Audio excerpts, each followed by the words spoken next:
Welcome back to my YouTube channel.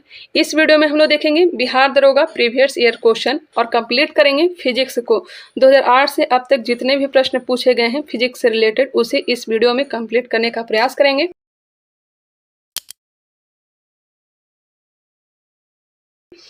और जो new student है उनके लिए यह काफ़ी हेल्पफुल रहने वाला है और जो ओल्ड स्टूडेंट है उनके लिए यह रिवीजन का काम करेगा।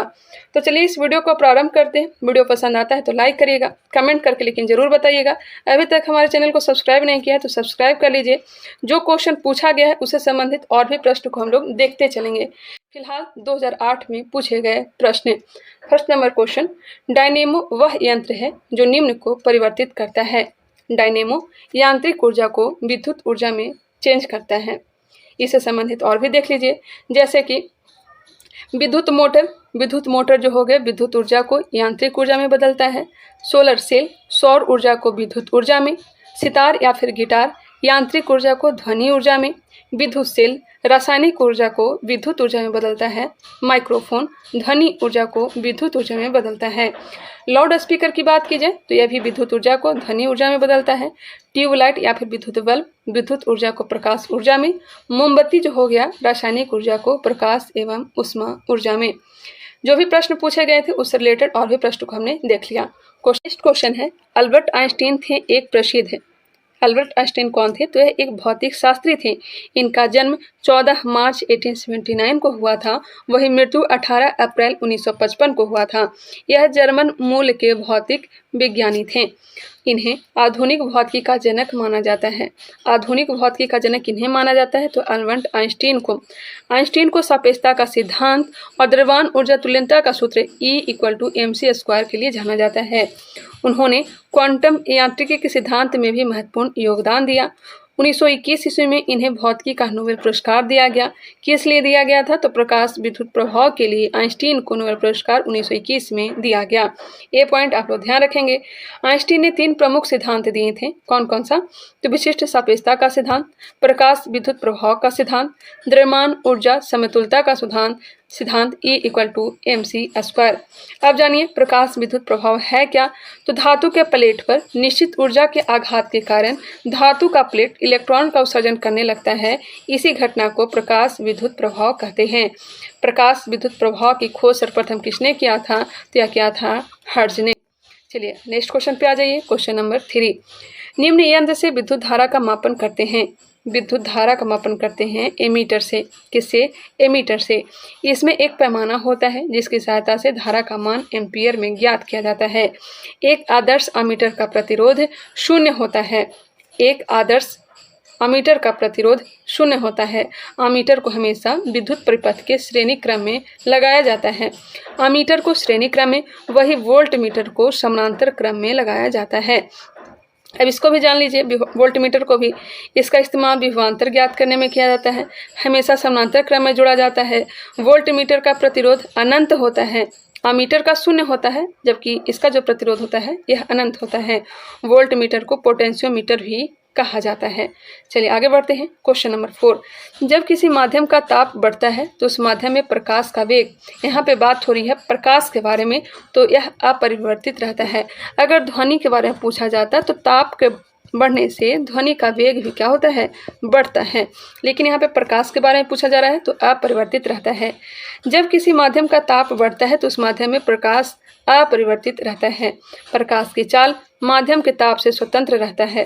प्रकाश विद्युत चुंबकीय तरंग है। प्रकाश जो है अनुप्रस्थ तरंग होता है जबकि ध्वनि जो है अनुदैर्ध्य तरंग होता है। प्रकाश की वेग की गणना सबसे पहले रोमर नामक वैज्ञानिक ने किया था। निर्वात या हवा में प्रकाश का वेग 3 × 10⁸ मीटर पर सेकेंड होता है। ध्यान रखिएगा, प्रकाश का वेग क्या होता है? 3 × 10⁸ मीटर पर सेकेंड। प्रकाश निर्वात में भी गमन कर सकता है लेकिन ध्वनि जो है यह निर्वात में गमन नहीं कर सकता है। इसके लिए तो माध्यम चाहिए ही चाहिए। जब प्रकाश की किरण एक माध्यम से दूसरे में जाती है तो अपने मार्ग से विचलित हो जाती है। इस विचलन को क्या कहते हैं? अपवर्तन कहते हैं। चलिए अब 2012 में जो भी प्रश्न पूछे गए उसे कंप्लीट करेंगे। न्यूटन की गति के कितने नियम हैं? न्यूटन ने 3 नियम दिए थे। न्यूटन के पहले गति नियम से बल का परिभाषा मिलता है, दूसरे गति के नियम से बल का व्यंजक या फिर फॉर्मूला प्राप्त होता है, वही तीसरे गति के नियम से बल की प्रकृति का पता चलता है। अब जान लीजिए जड़त्व का नियम किसने दिया था, तो जड़त्व का नियम दिया था गैलीलियो ने, और न्यूटन का पहला गति नियम ही जड़त्व का नियम है। अब जड़त्व का नियम है क्या, तो प्रत्येक वस्तु अपने प्रारंभिक अवस्था को बनाए रखना चाहता है। यदि वस्तु गति में है तो गति में रहना चाहेगा, यदि वस्तु विराम महत्व में है तो यह विराम में ही रहना चाहेगा। अब जानिए न्यूटन के बारे में कुछ और इम्पोर्टेंट बातें। यह एक महान वैज्ञानिक थे, इसमें कोई डाउट नहीं। इनका जन्म 25 दिसंबर 1642 को इंग्लैंड के लिंकन शायर में हुआ था। अब जन्म स्थान में पूछा जाता है तो ध्यान रखिएगा, न्यूटन का जन्म कहाँ हुआ था, तो इंग्लैंड के लिंकन शायर। वे एक गणितज्ञ, भौतिक वैज्ञानिक, ज्योतिष और दार्शनिक थे। न्यूटन को फिजिक्स का पिता कहा जाता है। फादर ऑफ फिजिक्स किसे कहते हैं, फादर ऑफ फिजिक्स किसे कहते हैं, तो न्यूटन को कहते हैं। न्यूटन ने गति का नियम दिया था। गुरुत्वाकर्षण का नियम भी किसने दिया है, न्यूटन ने। एक अश्व शक्ति में कितने वाट होते हैं, एक अश्व शक्ति में हॉर्स पावर में 746 वाट होते हैं। कितने वाट होते हैं, 746 वाट। हॉर्स पावर या फिर अश्व शक्ति जो है शक्ति का मात्रक है। बड़े इलेक्ट्रिक मोटर को रेटिंग हॉर्स पावर में होता है। बड़े इलेक्ट्रिक मोटर का रेटिंग हॉर्स पावर में होता है। वाट हो गया, किलोवाट होगा, मेगावाट होगा, टेरावाट हो गया, ये सब सभी के सभी शक्ति के मात्रक हैं। जब इसमें समय से गुणा कर दिया जाता है तो ये ऊर्जा के मात्रक बन जाते हैं। जैसे कि वाट सेकंड, यह किसका मात्रक है, ऊर्जा का। वाट घंटा, समय लग गया, यह ऊर्जा का मात्रक है। किलोवाट घंटा, यह ऊर्जा का मात्रक है। ठीक है। विद्युत ऊर्जा का व्यावसायिक मात्रक क्या होता है, तो किलोवाट घंटा होता है। विद्युत ऊर्जा का व्यावसायिक मात्रक कौन सा होता है, तो किलोवाट घंटा। 1 किलोवाट घंटा बराबर क्या होता है, 1 किलोवाट घंटा बराबर 3 गुने 10 के पावर 6 जूल होता है। 3 गुने 10 के पावर 6 जूल होता है। ऊर्जा एवं कार्य दोनों का मात्रक क्या होता है, तो जूल होता है। ऊर्जा एवं कार्य का मात्रक क्या होता है, जूल होता है। ध्यान रखिएगा।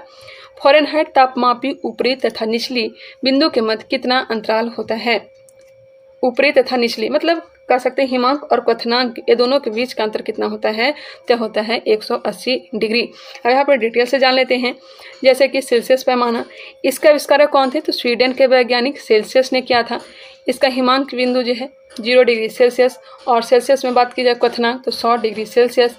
और इन दोनों के बीच की दूरी को 100 बराबर भागों में बांट देते हैं। प्रत्येक भाग को 1 डिग्री सेल्सियस कहते हैं या फिर कहा जाता है। अब जान लीजिए फ़ारेनहाइट पैमाना, इसका आविष्कार जर्मनी वैज्ञानिक फ़ारेनहाइट ने किया था। इसका हिमांक होता है 32 डिग्री फ़ारेनहाइट और क्वथनांक होता है 212 डिग्री फ़ारेनहाइट, और इन दोनों के बीच अंतराल कितना होता है, 180 डिग्री का। डॉक्टरी थर्मामीटर का रीडिंग फ़ारेनहाइट में ही होता है। अब केल्विन पैमाना, इसका हिमांक कितना होता है, तो 273 केल्विन। 273 केल्विन। क्वथनांक भी होता है 373 केल्विन, और इन दोनों के बीच में 100 का अंतराल होता है। तापमात्रक केल्विन ही होता है। तापमात्रक केल्विन होता है। परम शून्य तापक्रम है क्या, एब्सोल्यूट जीरो टेम्परेचर। किसी वस्तु की अधिकतम ताप की कोई सीमा नहीं है, लेकिन न्यूनतम तापक्रम की सीमा है। किसी वस्तु का ताप -273.15 डिग्री सेल्सियस से कम नहीं हो सकता है। ध्यान रखिएगा, -273.15 डिग्री सेल्सियस से कम नहीं हो सकता है। इसे परम शून्य ताप कहते हैं। परम शून्य ताप कितना है, तो -273.15 डिग्री सेल्सियस। केल्विन पैमाने पर इसे 0 केल्विन लिखते हैं। ध्यान रखिएगा, 0 केल्विन लिखते हैं, अर्थात 0 kelvin equal to -273.15 degree Celsius, या फिर 273.16 केल्विन, या फिर 0 डिग्री सेल्सियस। मानव शरीर का समान तापक्रम को जान लीजिए। जैसे कि सेल्सियस में 37 डिग्री सेल्सियस होता है, फ़ारेनहाइट में 98.6 डिग्री फ़ारेनहाइट होता है, और केल्विन में 310 डिग्री केल्विन होता है, 310 केल्विन होता है। 37 डिग्री सेल्सियस, 98.6 डिग्री फ़ारेनहाइट और 310 केल्विन होता है मानव शरीर का समान तापक्रम। डॉक्टरी थर्मामीटर में पारा या मरकरी का इस्तेमाल क्यों किया जाता है, पारा जो है ऊष्मा का अच्छा चालक है, साथ ही यह ऊष्मा को अवशोषित नहीं करता है। पायरोमीटर क्या है? तो ऊंचे तापक्रम को मापने के लिए पायरोमीटर का प्रयोग करते हैं, जैसे कि सूर्य का ताप हो गया, तारों का ताप हो गया। नेक्स्ट है पराश्रव ध्वनि की आवृत्ति है। पराश्रव यह हो जाएगा 20,000 हर्ट्ज, 20,000 हर्ट्ज से ऊपर, 20,000 हर्ट्ज से ऊपर की आवृत्ति को क्या कहते हैं? पराश्रव। चलिए यहाँ पे देख लेते हैं। अब श्रव हो जाएगा 20 हर्ट्ज से नीचे, और श्रव ध्वनि जो हो जाएगा, श्रव तरंग जो हो जाएगा 20 हर्ट्ज से लेकर के 20,000 हर्ट्ज तक, और 20,000 हर्ट्ज से जो ऊपर की जो तरंगे हैं वो पराश्रव कहलाती हैं। चलिए डिटेल से जान लीजिए। 20 हर्ट्ज से नीचे की आवृत्ति वाली ध्वनि तरंगों की अवश्रव तरंगे कहते हैं। इसे हमारा कान सुन नहीं सकता है। इस प्रकार की तरंगों को बहुत बड़े आकार के स्रोतों से उत्पन्न किया जा सकता है। भूचाल के समय पृथ्वी में बहुत लंबी तरंग चलती है, ये अपश्रव तरंगे हैं। हमारे हृदय की धड़कनों की आवृत्ति भी अपश्रव तरंगों के समान होती है। नेक्स्ट है श्रव तरंग। श्रव तरंग, जिन तरंगों को हमारा कान सुन सकता है उसे श्रव तरंगे कहते हैं। जिन तरंगों को हमारा कान सुन सकता है उसे श्रव तरंगे कहते हैं। इन तरंगों की आवृत्ति 20 से लेकर के 20,000 हर्ट्ज तक होती है। नेक्स्ट है पराश्रव तरंग, अल्ट्रासोनिक वेव। 20,000 हर्ट्ज से ऊपर की आवृत्ति वाले तरंगों को पराश्रव तरंग कहते हैं।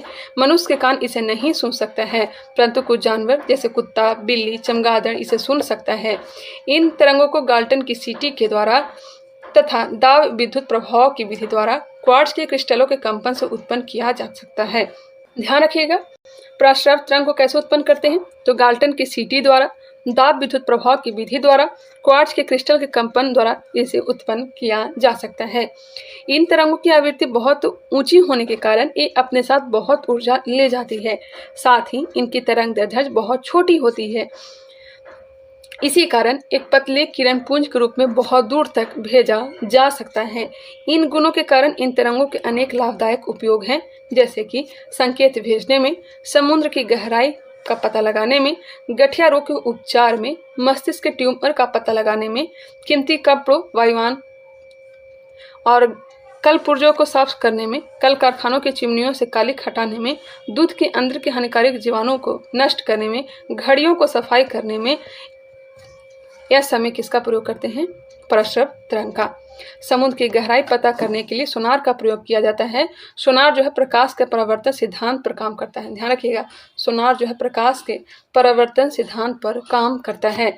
सोनार एक ऐसी तकनीक है जो पानी की सतह पर या उसके नीचे नेविगेट करने, दूरियां मापने, संचार करने या वस्तुओं का पता लगाने के लिए ध्वनि प्रसार का उपयोग करती है। सोनार का फुल फॉर्म है क्या? तो sound navigation and ranging. Sound navigation and ranging. वही रडार का full form radio detection and ranging. Radio detection and ranging. Radar के बारे में जान लीजिए। यह एक इलेक्ट्रॉनिक उपकरण है जो वस्तुओं की उपस्थिति, स्थिति, आकार और गति का पता लगाने के लिए रेडियो तरंगों का उपयोग करता है।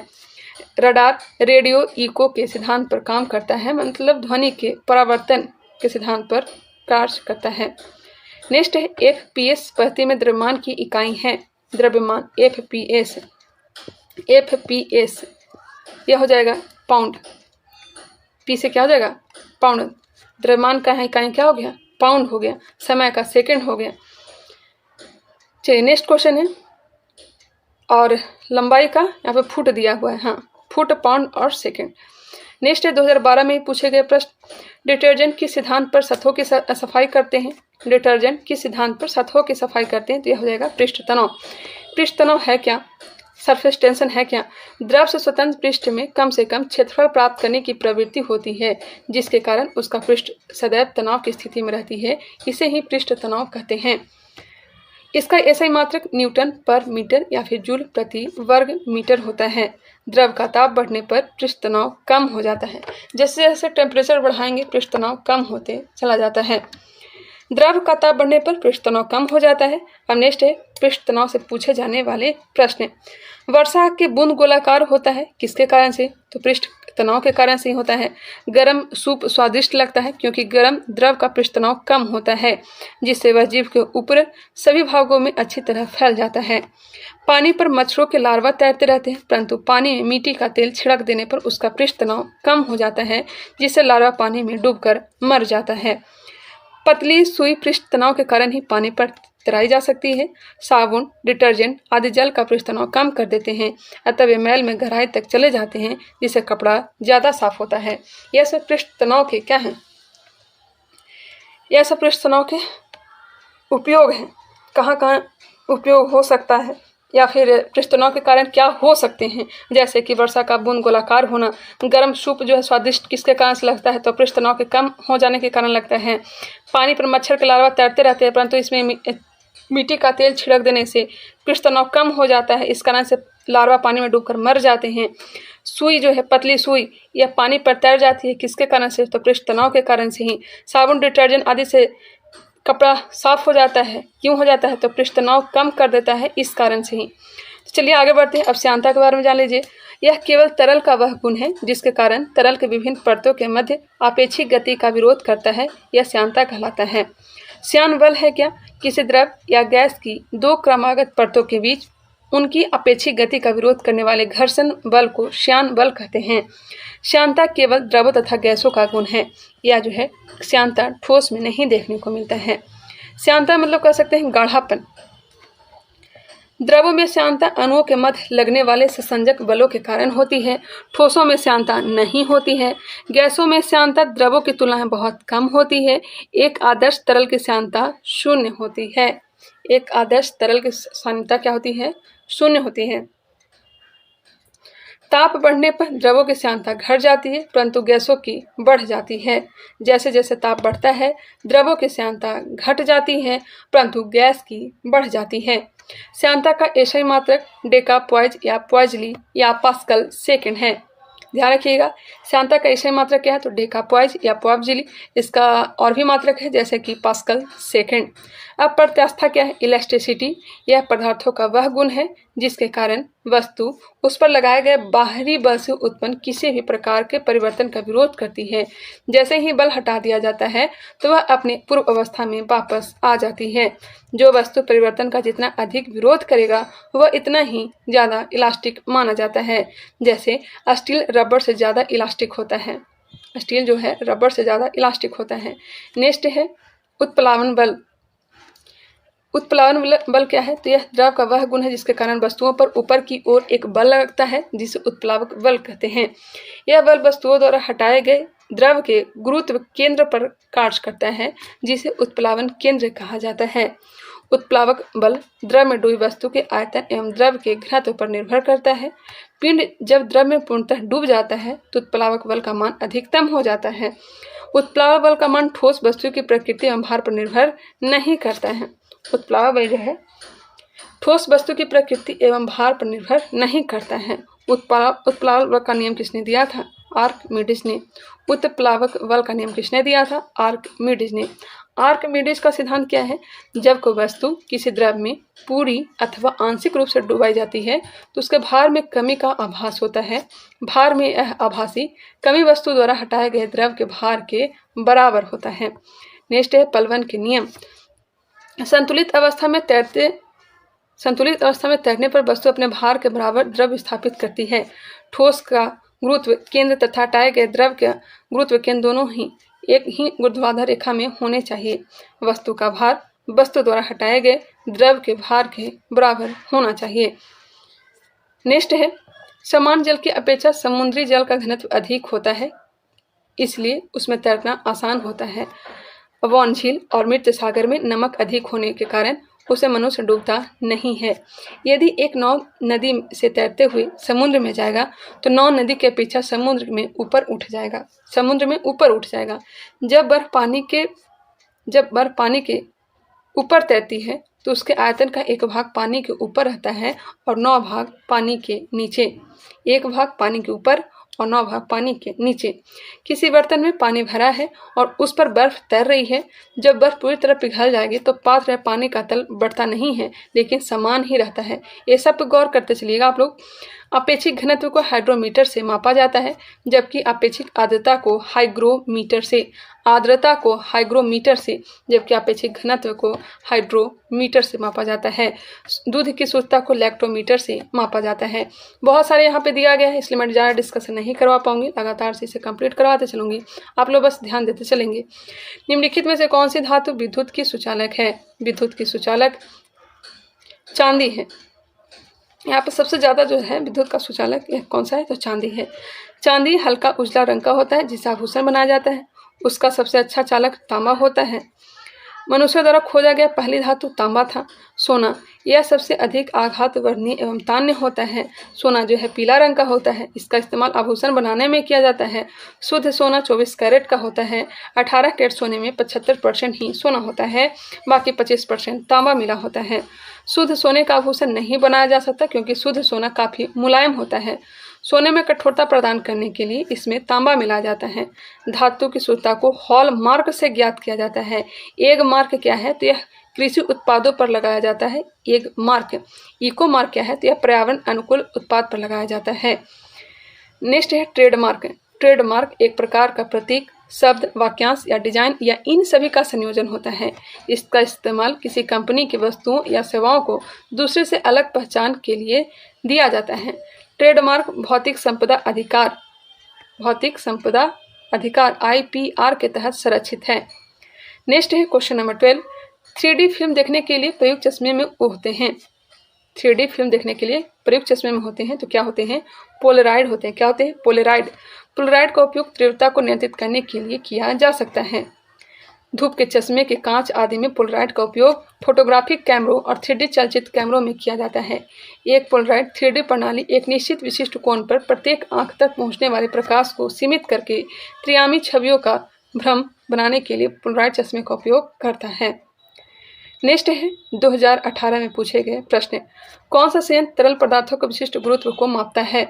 विशिष्ट गुरुत्व को मापता है हाइड्रोमीटर।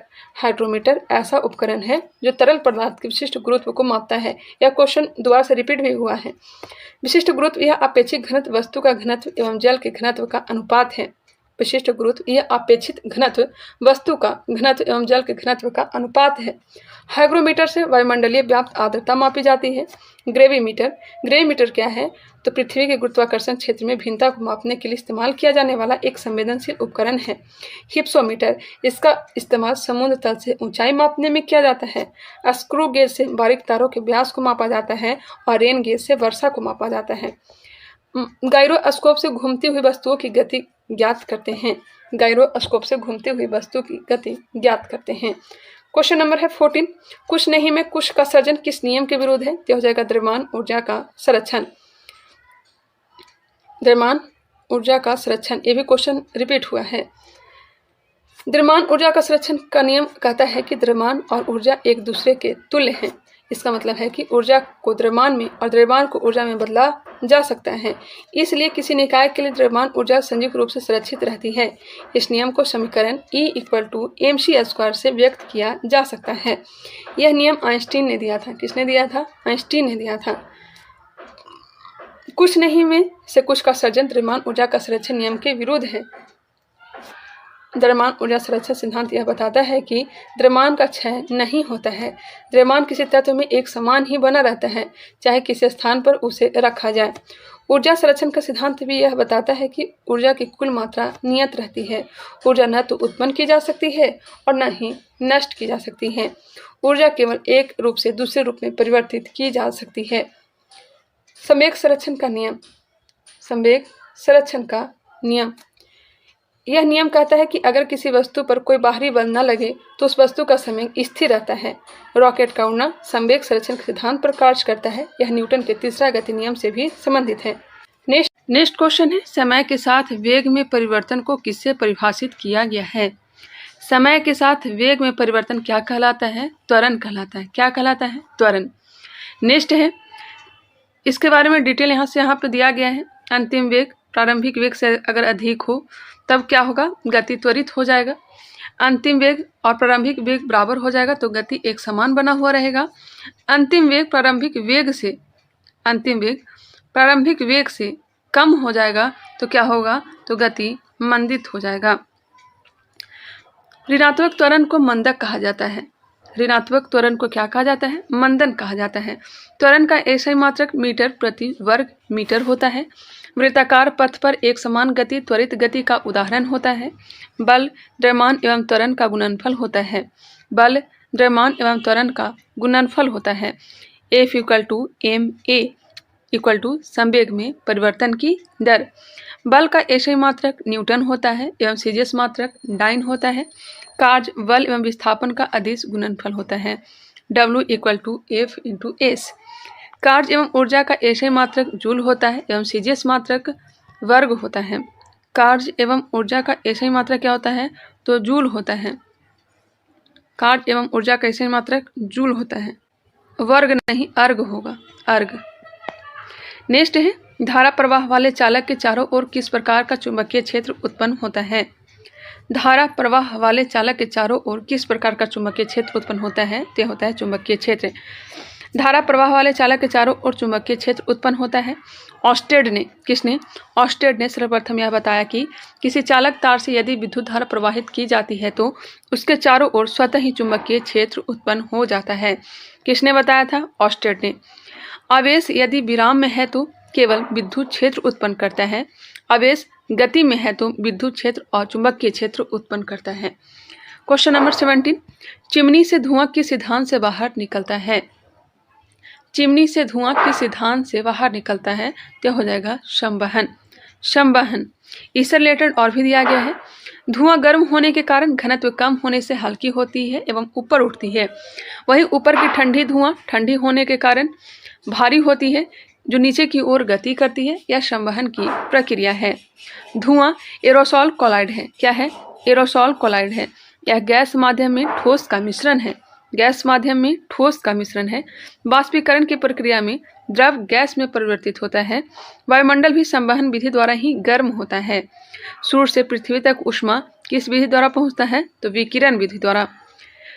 यहाँ पे दिया भी गया है ऊष्मा का संचरण 3 विधि द्वारा होता है। चलन हो गया, संवहन हो गया और विकिरण। तो संचरण है क्या? ऊष्मा के एक स्थान से दूसरे स्थान तक पहुंचने को ऊष्मा का संचरण कहते हैं। ऊष्मा का संचरण जो है 3 विधियों से होता है, चालन, संवहन और विकिरण। ऊष्मा का संचरण 3 विधियों से होता है, चालन, संवहन और विकिरण। कंडक्शन क्या है? चलन है क्या? यह ऊष्मा संचरण की विधि है। इसमें किसी वस्तु को उसके देने पर,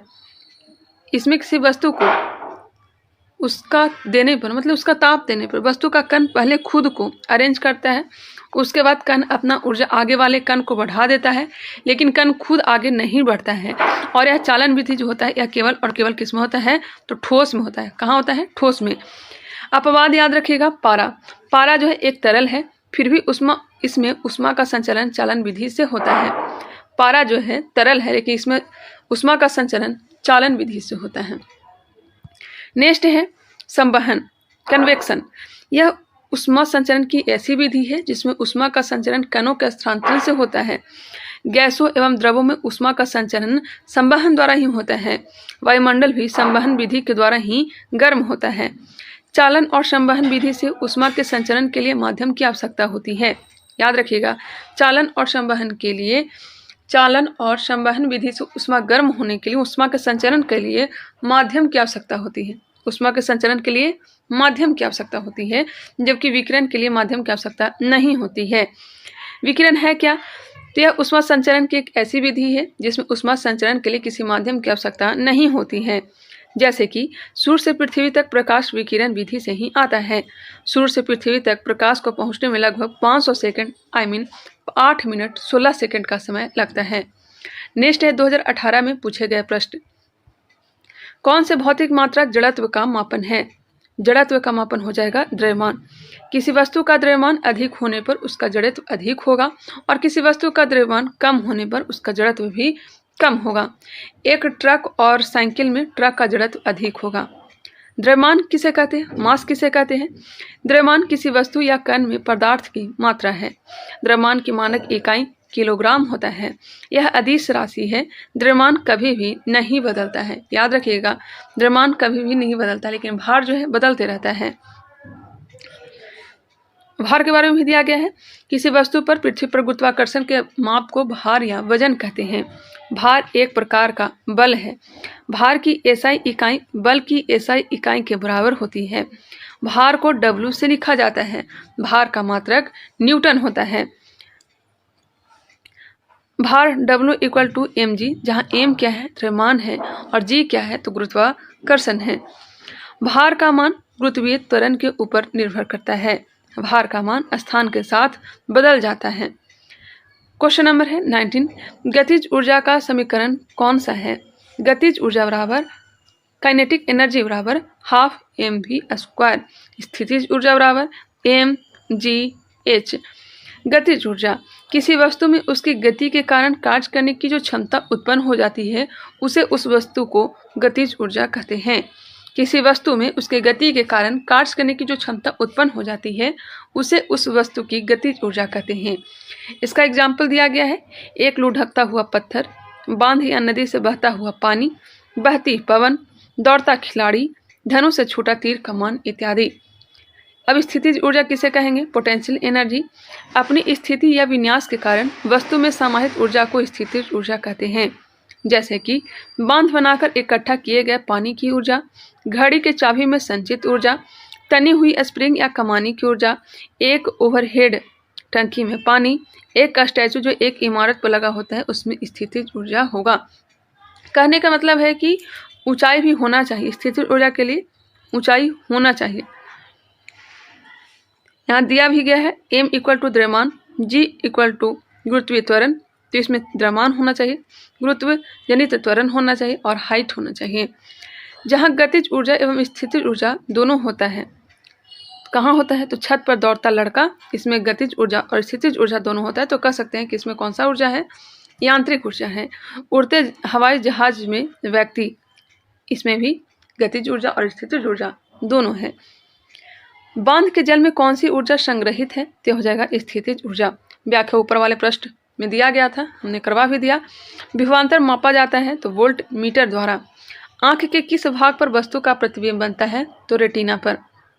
आंख के किस भाग पर वस्तु का प्रतिबिंब बनता है? रेटिना पर। रेटिना आंख के पिछले पर्दे को कहते हैं। रेटिना एक प्रकाश संवेदनशील परत है। इसमें कई तंत्रिका कोशिका पाई जाती है। यह ऊतक की एक पतली परत होती है। इसमें फोटो रिसेप्टर कोशिकाएं होती हैं। कौन सी कोशिकाएं? फोटो रिसेप्टर कोशिकाएं होती हैं, जिन्हें छड़ और शंकु कहा जाता है। मानव नेत्र के रेटिना पर बनने वाला प्रतिबिंब वास्तविक और उल्टा होता है। मानव नेत्र पर कैसा प्रतिबिंब बनता है? तो वास्तविक बनता है और उल्टा बनता है। आइरिस किसे कहेंगे? परितारिका किसे कहेंगे? मानव आंख के भीतर एक पतली वृत्ताकार संरचना है जिसका काम आंख के तारे के व्यास को नियंत्रित करना होता है। इस प्रकार आइरिस रेटिना पर पहुंचने वाले प्रकाश की मात्रा को नियंत्रित करती है। आंख का रंग परितारिका के रंग से ही परिभाषित होता है। नेक्स्ट दिया गया है कॉर्निया के बारे में। कॉर्निया आंख की सबसे बाहरी परत होती है। इससे ही आंख में प्रकाश प्रवेश करता है। कॉर्निया से ही आंख में प्रकाश प्रवेश करता है। यह बाहरी पदार्थ को जाने से रोककर आंखों की मदद करती है। बाहरी पदार्थों को अंदर जाने से रोककर आंखों को मदद करता है। हल्की खरोंच से कॉर्निया जल्दी ठीक हो जाते हैं, लेकिन ज़्यादा खरोंच से कॉर्निया पर निशान बन जाते हैं, जिससे विजन से जुड़ी समस्याएं हो सकती है। नेत्रदान में मृत्यु के बाद किसी को आंखों की रोशनी देने के लिए नेत्रदान किया जाता है। तो याद रखिएगा, नेत्रदान में किसका दान किया जाता है? कॉर्निया को। नेत्रदान में केवल कॉर्निया का दान और प्रत्यारोपण किया जाता है, पूरी आंख का नहीं। नेक्स्ट है लेंस के बारे में दिया गया। स्पष्ट दृष्टि की न्यूनतम दूरी 25 सेंटीमीटर होता है। स्पष्ट दृष्टि की दूर बिंदु अनंत होता है। निकट दृष्टि दोष को दूर करने के लिए अवतल लेंस का प्रयोग, दूर दृष्टि दोष को दूर करने के लिए उत्तल लेंस का प्रयोग करते हैं। नेक्स्ट है, जब कोई वस्तु पानी में डुबाई जाती है तो उसके भार में कमी किसके बराबर होता है? जब कोई वस्तु पानी में डुबाई जाती है तो उसके भार में कमी उसके द्वारा हटाए गए द्रव के भार के बराबर होता है। और पहले भी उत्प्लावन के बारे में बताया जा चुका है। उस खगोल भौतिक शास्त्री का नाम बताएं जो एक क्षय तंत्रिका रोग से पीड़ित है और केवल कंप्यूटर के माध्यम से ही अपनी बात कह सकते हैं। तो हो जाएंगे स्टीफन हॉकिंग। स्टीफन हॉकिंग का जन्म ब्रिटेन के ऑक्सफोर्ड में 8 जनवरी 1942 को हुआ था। स्टीफन हॉकिंग को मोटर न्यूरॉन नाम की बीमारी थी। इसमें शरीर के ज्यादातर अंग काम करना बंद कर देते हैं। स्टीफन 53 साल व्हील चेयर पर रहे, लेकिन उन्होंने खुद को कभी अपंग नहीं माना। उनका कहना था कि उनका शारीरिक अक्षमताओं के चलते ही उन्हें ब्रह्मांड को लेकर की गई रिसर्च पर सोचने का काम किया। हॉकिंग ने 1974 में ब्लैक होल इतने काले नहीं शीर्षक से एक शोध पत्र प्रकाशित करवाया था। हॉकिंग ने अपने थ्योरी ऑफ एवरीथिंग से सुझाया था कि ब्रह्मांड का निर्माण स्पष्ट रूप से परिभाषित सिद्धांतों के आधार पर हुआ है। हॉकिंग ने किताब भी लिखा है जिसका नाम है a brief story history of time. A brief story history of time किसका है? तो हॉकिंग का है। इस किताब ने पूरी दुनिया भर के विज्ञान क्षेत्र में तहलका मचा दिया था। नेक्स्ट है 2018 में ही मेंस एग्जाम में पूछा गया प्रश्न। फर्स्ट नंबर क्वेश्चन देखेंगे। एक प्रकाश वर्ष बराबर होता है, तो एक प्रकाश वर्ष बराबर होता है 9.46 गुने 10 के पावर 12 किलोमीटर। किलोमीटर दिया गया है तो 10 के पावर 12 किलोमीटर हो जाएगा। प्रकाश द्वारा एक वर्ष में तय की गई दूरी प्रकाश वर्ष कहलाता है। प्रकाश वर्ष जो है यह खगोलीय दूरी मापने की इकाई है। एक वर्ष बराबर 9.46 गुने 10 के पावर 12 किलोमीटर या फिर 9.46 गुने 10 के पावर 15 मीटर होता है। एक खगोलीय इकाई बराबर कितना होता है? तो 1.496 गुने 10 के पावर 11 मीटर होता है। 1.496 गुने 10 के पावर 11 मीटर। खगोलीय दूरी मापने की सबसे बड़ी इकाई क्या है? तो पार्सेक है। एक पार्सेक बराबर 3.26 प्रकाश वर्ष होता है या 3.08 गुने 10 के पावर 16 मीटर होता है। 3.08 गुने 10 के पावर 16 मीटर। निम्न में से कौन सा नियम रॉकेट प्रणोदन में शामिल होता है? रॉकेट प्रणोदन में शामिल होता है न्यूटन की गति का तीसरा नियम। न्यूटन की गति का तीसरा नियम रॉकेट प्रणोदन में शामिल होता है। न्यूटन के तृतीय गति के नियम अनुसार प्रत्येक क्रिया के बराबर और विपरीत दिशा में प्रतिक्रिया होता है। तृतीय नियमानुसार ही रॉकेट की गति भी उससे निकलने वाले तीव्र गैसीय निकास की प्रतिक्रिया होती है और गति के नियम पहले समझाया जा चुका है। नेक्स्ट क्वेश्चन पे आ जाएंगे। यदि वायुमंडल दाब पारा के 76 सेंटीमीटर सामान्य दाब से कम हो तो पानी किस तापमान पर उबलेगा? यदि वायुमंडलीय दाब पारा के 76 सेंटीमीटर से कम हो तो पानी 100 डिग्री सेल्सियस से कम तापमान पर उबलेगा। वायुमंडल का सामान्य दाब 76 सेंटीमीटर या 760 मिलीमीटर होता है। वायुमंडल का सामान्य दाब कितना होता है? तो 76 सेंटीमीटर या 760 मिलीमीटर होता है। द्रव का क्वथनांक वायुमंडलीय दाब के समानुपाती होता है। सभी द्रवों का क्वथनांक दाब बढ़ने पर बढ़ जाता है और घटने पर घट जाता है। वायुमंडलीय दाब द्रव का क्वथनांक दिया गया है। गर्म करने पर जिन पदार्थों का आयतन बढ़ता है दाब बढ़ाने पर उसका गलनांक भी बढ़ता है, जैसे कि मोम और घी इत्यादि। गर्म करने पर जिन पदार्थों का आयतन घटता है ताप बढ़ाने पर उसका गलनांक भी घटता है। गर्म करने पर जिन पदार्थों का आयतन घटता है दाब बढ़ाने पर उसका गलनांक भी घटता है, जैसे कि बर्फ। पृथ्वी की सतह से ऊपर जाने पर वायुमंडलीय दाब कम होता जाता है, जिसके कारण पहाड़ों पर खाना बनाने में कठिनाई होती है।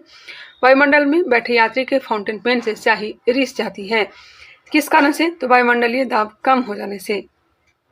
आगे बढ़ते हैं। प्रेशर कुकर में जल्दी खाना बन जाता है क्योंकि ढक्कन के कारण दाब बढ़ जाता है, जिससे क्वथनांक भी बढ़ जाता है।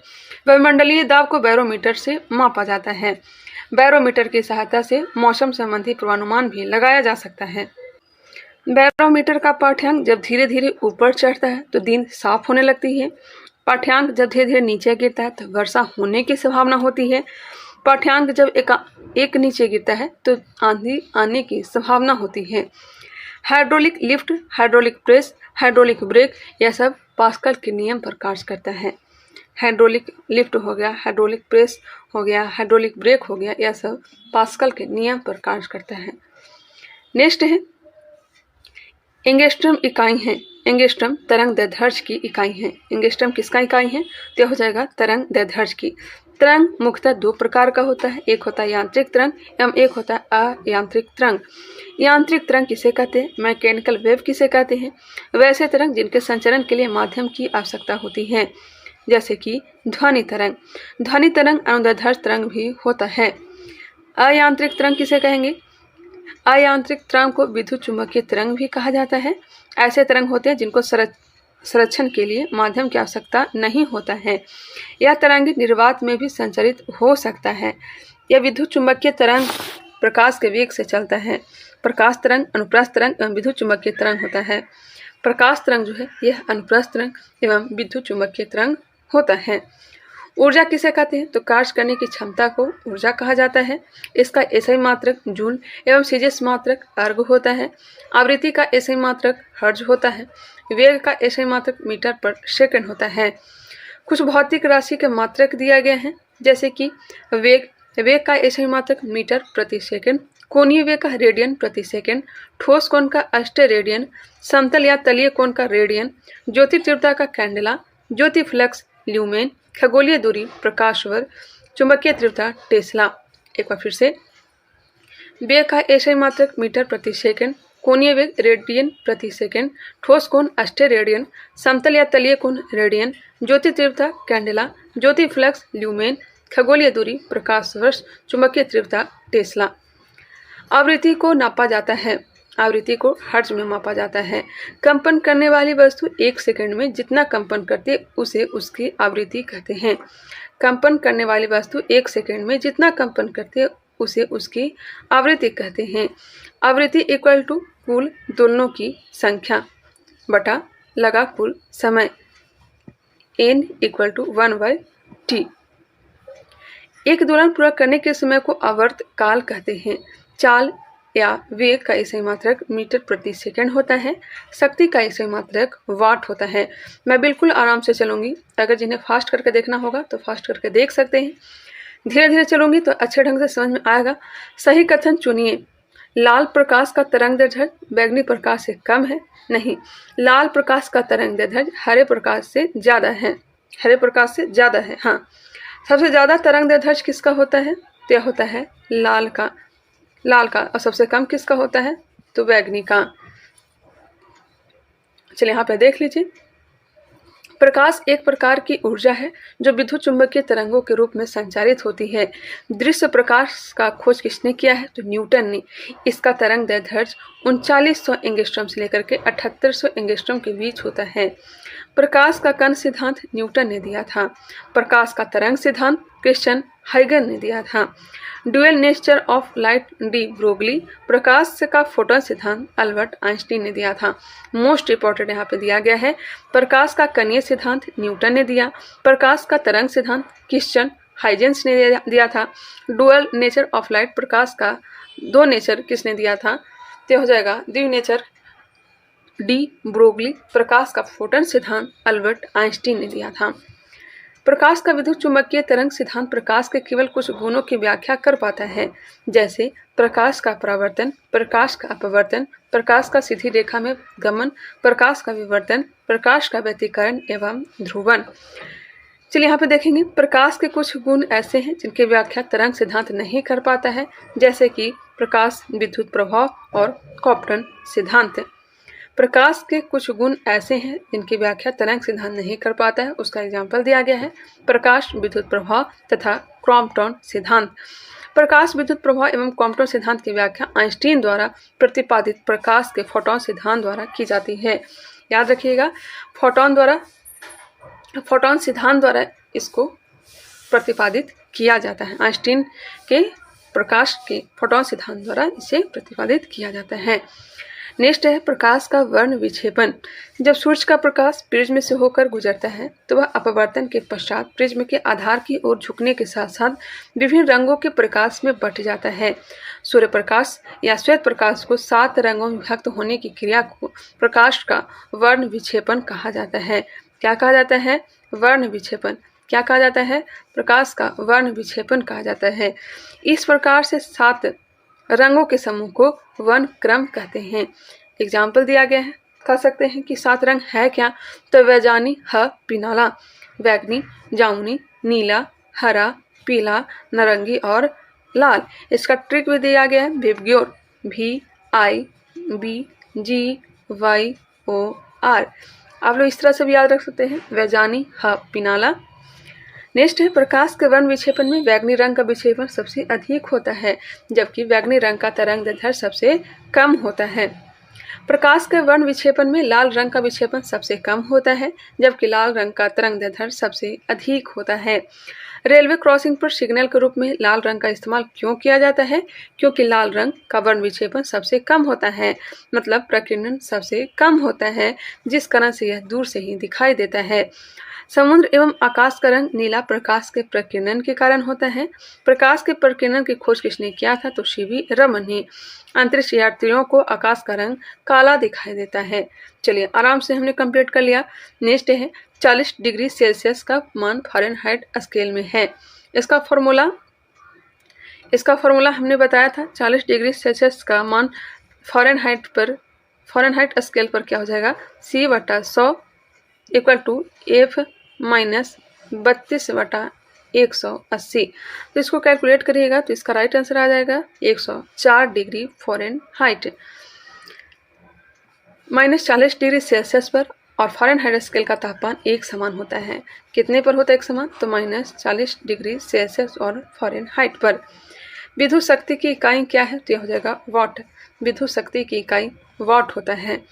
एम्पियर विद्युत धारा की इकाई है। विभवांतर की इकाई वोल्ट होता है। आवेश की इकाई कूलम्ब होता है। एम्पियर विद्युत धारा का इकाई है। विभवांतर का वोल्ट हो जाएगा। आवेश का कूलम्ब हो जाएगा। विद्युत मोटर में विद्युत ऊर्जा को यांत्रिक ऊर्जा में बदला जाता है। विद्युत मोटर में विद्युत ऊर्जा को यांत्रिक ऊर्जा में बदला जाता है। आगे है विद्युत धारा निम्न में से किस उपकरण से मापी जाती है? विद्युत धारा एमीटर से। पहले भी एमीटर के बारे में हो चुका है। विद्युत धारा एमीटर उपकरण से मापी जाती है। एमीटर को परिपथ में सदैव श्रेणी क्रम में लगाया जाता है। एक आदर्श एमीटर का प्रतिरोध 0 होना चाहिए। यह सब पहले हो चुका है। आइंस्टीन को नोबेल प्राइज किस कार्य पर मिला? आइंस्टीन को नोबेल पुरस्कार 1921 ईस्वी में प्रकाश विद्युत प्रभाव के लिए दिया गया था। आइंस्टीन को नोबेल प्राइज प्रकाश विद्युत प्रभाव के लिए मिला था। फोटो इलेक्ट्रिक प्रभाव या प्रकाश विद्युत प्रभाव है क्या? तो जब धातु के प्लेट पर प्रकाश पड़ने पर इलेक्ट्रॉनों का निष्कासन होता है तो उसे फोटो इलेक्ट्रिक इफेक्ट कहा जाता है। धातु से निकलने वाले इलेक्ट्रॉनों को फोटो इलेक्ट्रॉन कहा जाता है। धातु से निकलने वाले इलेक्ट्रॉनों को फोटो इलेक्ट्रॉन कहा जाता है। आइंस्टीन को इसी खोज के लिए 1921 में नोबेल पुरस्कार दिया गया था। 1905 ईस्वी में आइंस्टीन ने द्रव्यमान एवं ऊर्जा के बीच एक संबंध स्थापित किया, जिसे सापेक्षता का सिद्धांत कहा जाता है। ध्यान रखिएगा, 1905 ईस्वी में आइंस्टीन ने द्रव्यमान एवं ऊर्जा के बीच एक संबंध स्थापित किया था, जिसे सापेक्षता का सिद्धांत कहा जाता है। आइंस्टीन के अनुसार यदि वस्तु का द्रव्यमान m एवं प्रकाश का वेग c है, तो इस द्रव्यमान से संबंध ऊर्जा E = mc² होता है। E = mc² होता है। आर्द्रता किस उपकरण से मापी जाती है? आर्द्रता ग्रो करता है। हाइग्रोमीटर। इस तरह से याद रखिएगा। आर्द्रता हाइग्रोमीटर उपकरण से मापी जाती है। हाइग्रोमीटर द्वारा द्रवों का अपेक्षिक घनत्व मापा जाता है। हाइड्रोमीटर से द्रवों का अपेक्षिक घनत्व मापा जाता है। पायरोमीटर से ऊंचे ताप को मापा जाता है, लेकिन थर्मामीटर से निम्न ताप को मापा जाता है। पायरोमीटर ताप को दूर से ही माप सकते हैं, लेकिन थर्मामीटर ताप को नज़दीक से मापता है। सौर विकिरण को पायरोमीटर से ही मापा जाता है। लैक्टोमीटर से दूध की शुद्धता मापा जाता है। नेक्स्ट है 37वां प्रश्न, दाब की इकाई क्या है? तो दाब की इकाई है न्यूटन प्रति वर्ग मीटर। न्यूटन प्रति वर्ग मीटर। दाब की इकाई न्यूटन प्रति वर्ग मीटर है। न्यूटन मीटर अंतर्राष्ट्रीय इकाई प्रणाली में टॉर्क की इकाई है। न्यूटन मीटर जो है अंतर्राष्ट्रीय इकाई प्रणाली में टॉर्क की इकाई है। न्यूटन बल का ऐसा ही मात्रक है। पृष्ठ तनाव का मात्रक न्यूटन प्रति मीटर होता है। एक बार फिर से देखिएगा, दाब का इकाई न्यूटन प्रति वर्ग मीटर। न्यूटन मीटर अंतर्राष्ट्रीय इकाई में टॉर्क की इकाई है। न्यूटन बल का ऐसा ही मात्रक है। पृष्ठ तनाव का ऐसा ही मात्रक होता है, न्यूटन प्रति मीटर होता है। स्थिति विज्ञान निम्नलिखित में से किससे संबंधित है? स्थिति विज्ञान आंकड़ों के अध्ययन से, आंकड़ों के अध्ययन से। स्थिति विज्ञान स्टैटिक्स आंकड़ों के अध्ययन से संबंधित है। स्थिति विज्ञान गणित की एक शाखा है। मानसिक स्थिति के अध्ययन को मनोविज्ञान कहते हैं, फिजियोलॉजी कहते हैं, फिजियोलॉजी। नेक्स्ट है 2019 में पूछे गए प्रश्न। परावर्तन के नियम के अनुसार परावर्तन कोण का मान आपतन कोण के बराबर होता है। परावर्तन के नियम के अनुसार परावर्तन कोण का मान आपतन कोण के बराबर होता है। प्रकाश का परावर्तन, रिफ्लेक्शन ऑफ लाइट, प्रकाश के चिकने पृष्ठ से टकराकर वापस लौटने की घटना को क्या कहते हैं? तो इस घटना को प्रकाश का परावर्तन कहते हैं। प्रकाश के चिकने पृष्ठ से टकराकर वापस लौटने की घटना को क्या कहते हैं? प्रकाश का परावर्तन कहते हैं। परावर्तन के दो नियम हैं, आपतित किरण, परावर्तित किरण एवं आपतन बिंदु पर डाला गया अभिलंब, तीनों एक ही तल में होता है। आपतित किरण, परावर्तित किरण एवं आपतन बिंदु पर डाला गया अभिलंब तीनों एक ही तल में होता है। आपतन कोण परावर्तन कोण के बराबर होता है। आपतन कोण परावर्तन कोण के बराबर होता है। उत्तल दर्पण का फोकस दूरी धनात्मक होता है, जबकि अवतल दर्पण का फोकस दूरी, यहाँ पे सुधार करने की जरूरत है, 1 मिनट रुक जाएंगे। अवतल दर्पण जो होता है यह ऋणात्मक होता है, मैंने कंफर्म भी कर लिया, ऋणात्मक होता है, जबकि उत्तल दर्पण का फोकस दूरी धनात्मक होता है।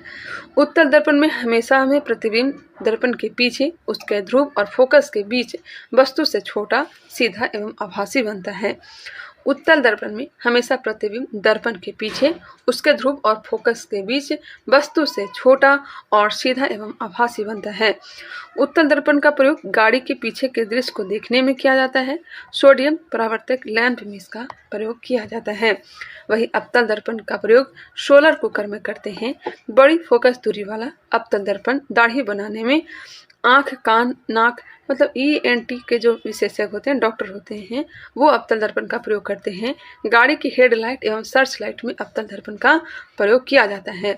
नेक्स्ट है समतल दर्पण, प्लेन मिरर।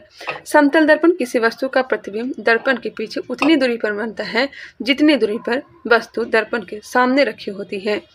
यह प्रतिबिंब काल्पनिक वस्तु के बराबर एवं पार्श्व मतलब उल्टा होता है।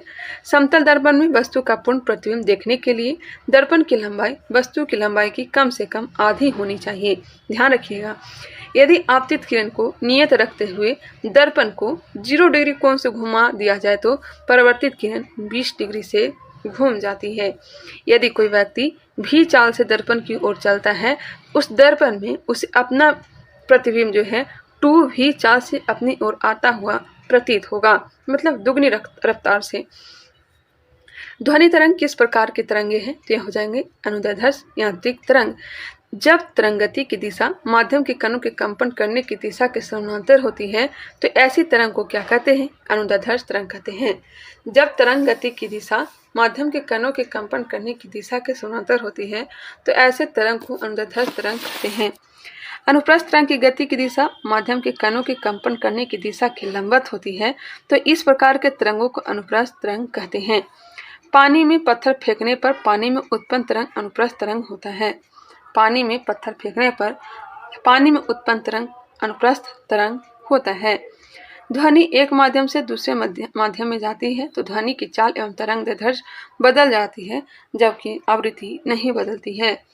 ध्वनि एक माध्यम से दूसरे माध्यम में जाती है तो ध्वनि की चाल एवं तरंग दैर्ध्य बदल जाती है, जबकि आवृत्ति नहीं बदलती है। जब प्रकाश एक माध्यम से दूसरे माध्यम में जाता है तो प्रकाश की चाल एवं तरंग दैर्ध्य बदल जाता है, जबकि आवृत्ति नहीं बदलती है। आवृत्ति नहीं बदलती है।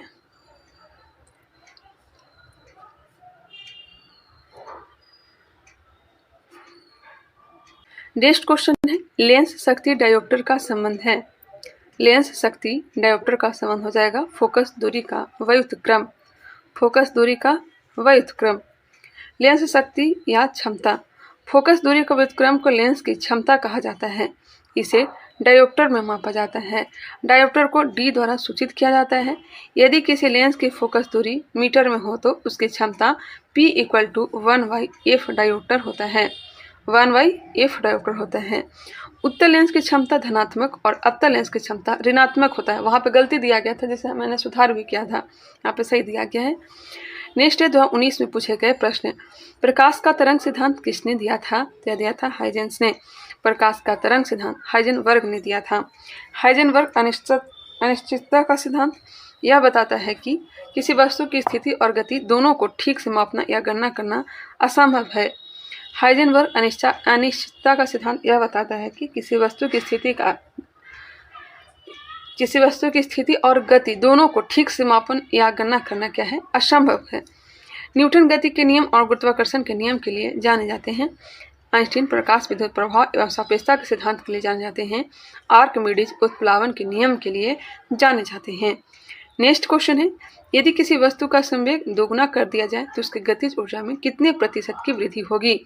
वृद्धि कितने की होगी बताएंगे? वृद्धि हो जाएगी 300% की, 300% की वृद्धि हो जाएगी। एक प्रकाश वर्ष बराबर होता है 9.46 × 10⁻15 मीटर। किलोमीटर में रहता तब हो जाता 10⁻12 किलोमीटर। एक पारसेक बराबर 3.08 × 10⁻16 मीटर या फिर 3.26 प्रकाश वर्ष। खगोलीय दूरी का मात्रक प्रकाश वर्ष है। पारसेक अधिक होता है, उससे कम प्रकाश वर्ष और उससे कम खगोलीय मात्रक होता है। 1 मील बराबर 1.6 किलोमीटर होता है। 1 मील बराबर 1.6 किलोमीटर।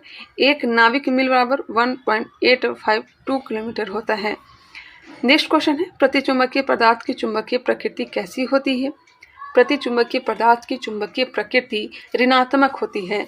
प्रतिचुंबकीय पदार्थ की चुंबकीय प्रकृति ऋणात्मक होती है। प्रतिचुंबकीय पदार्थ की अपेक्षिक चुंबकशीलता का मान 1 से कम होता है। प्रतिचुंबकीय पदार्थ की चुंबकीय सुग्राहिता ताप पर निर्भर नहीं करती है। इसका एग्जाम्पल भी दिया गया है। ये सब जो है अनुचुंबकीय पदार्थ को किसी चुंबक के सिरों के निकट लाए जाने पर हल्के से आकर्षित होते हैं। अनुचुंबकीय पदार्थ की चुंबकशीलता 1 से अधिक होती है। इसका एग्जाम्पल यहाँ पे दिया गया है।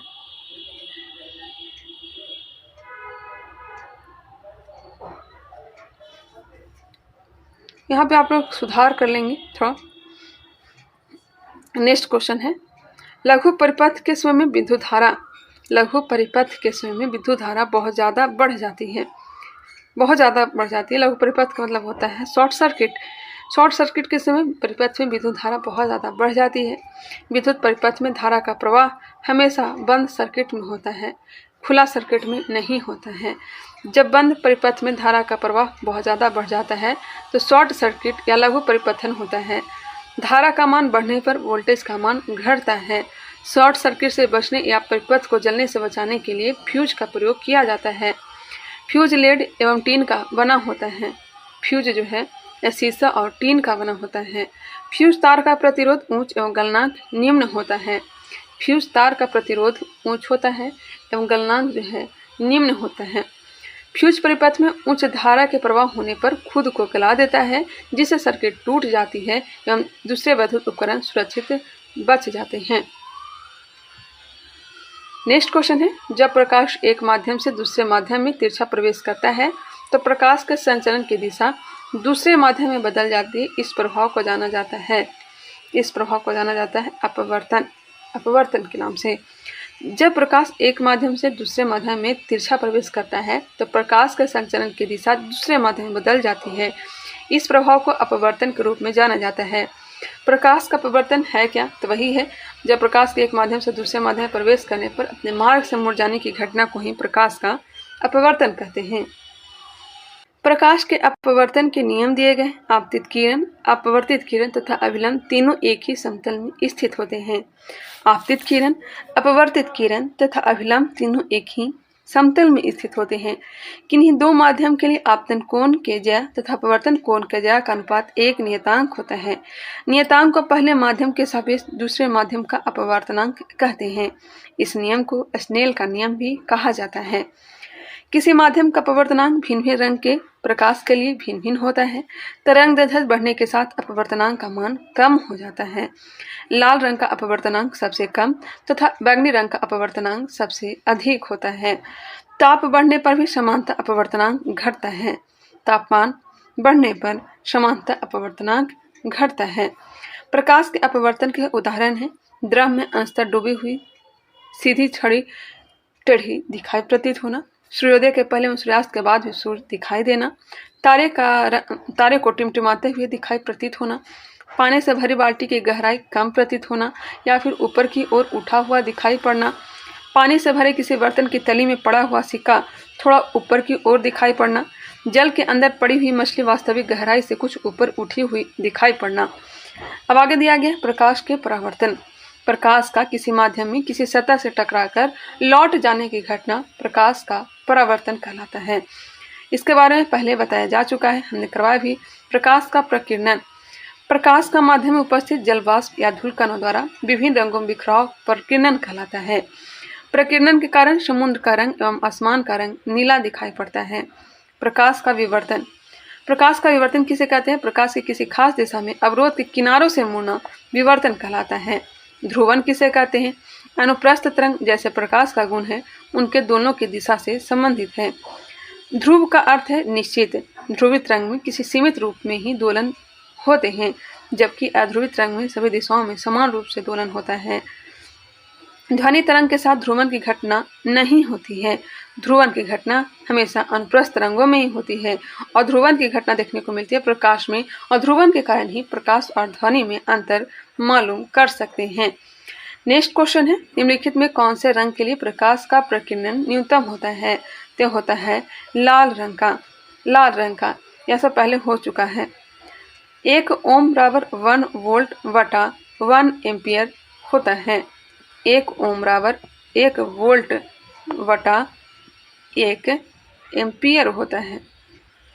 ओम के नियम के अनुसार किसी बंद परिपथ में सभी भौतिक अवस्थाओं को नियत रखने पर परिपथ में बहने वाली धारा चालक के सिरों पर विभवांतर के समानुपाती होता है।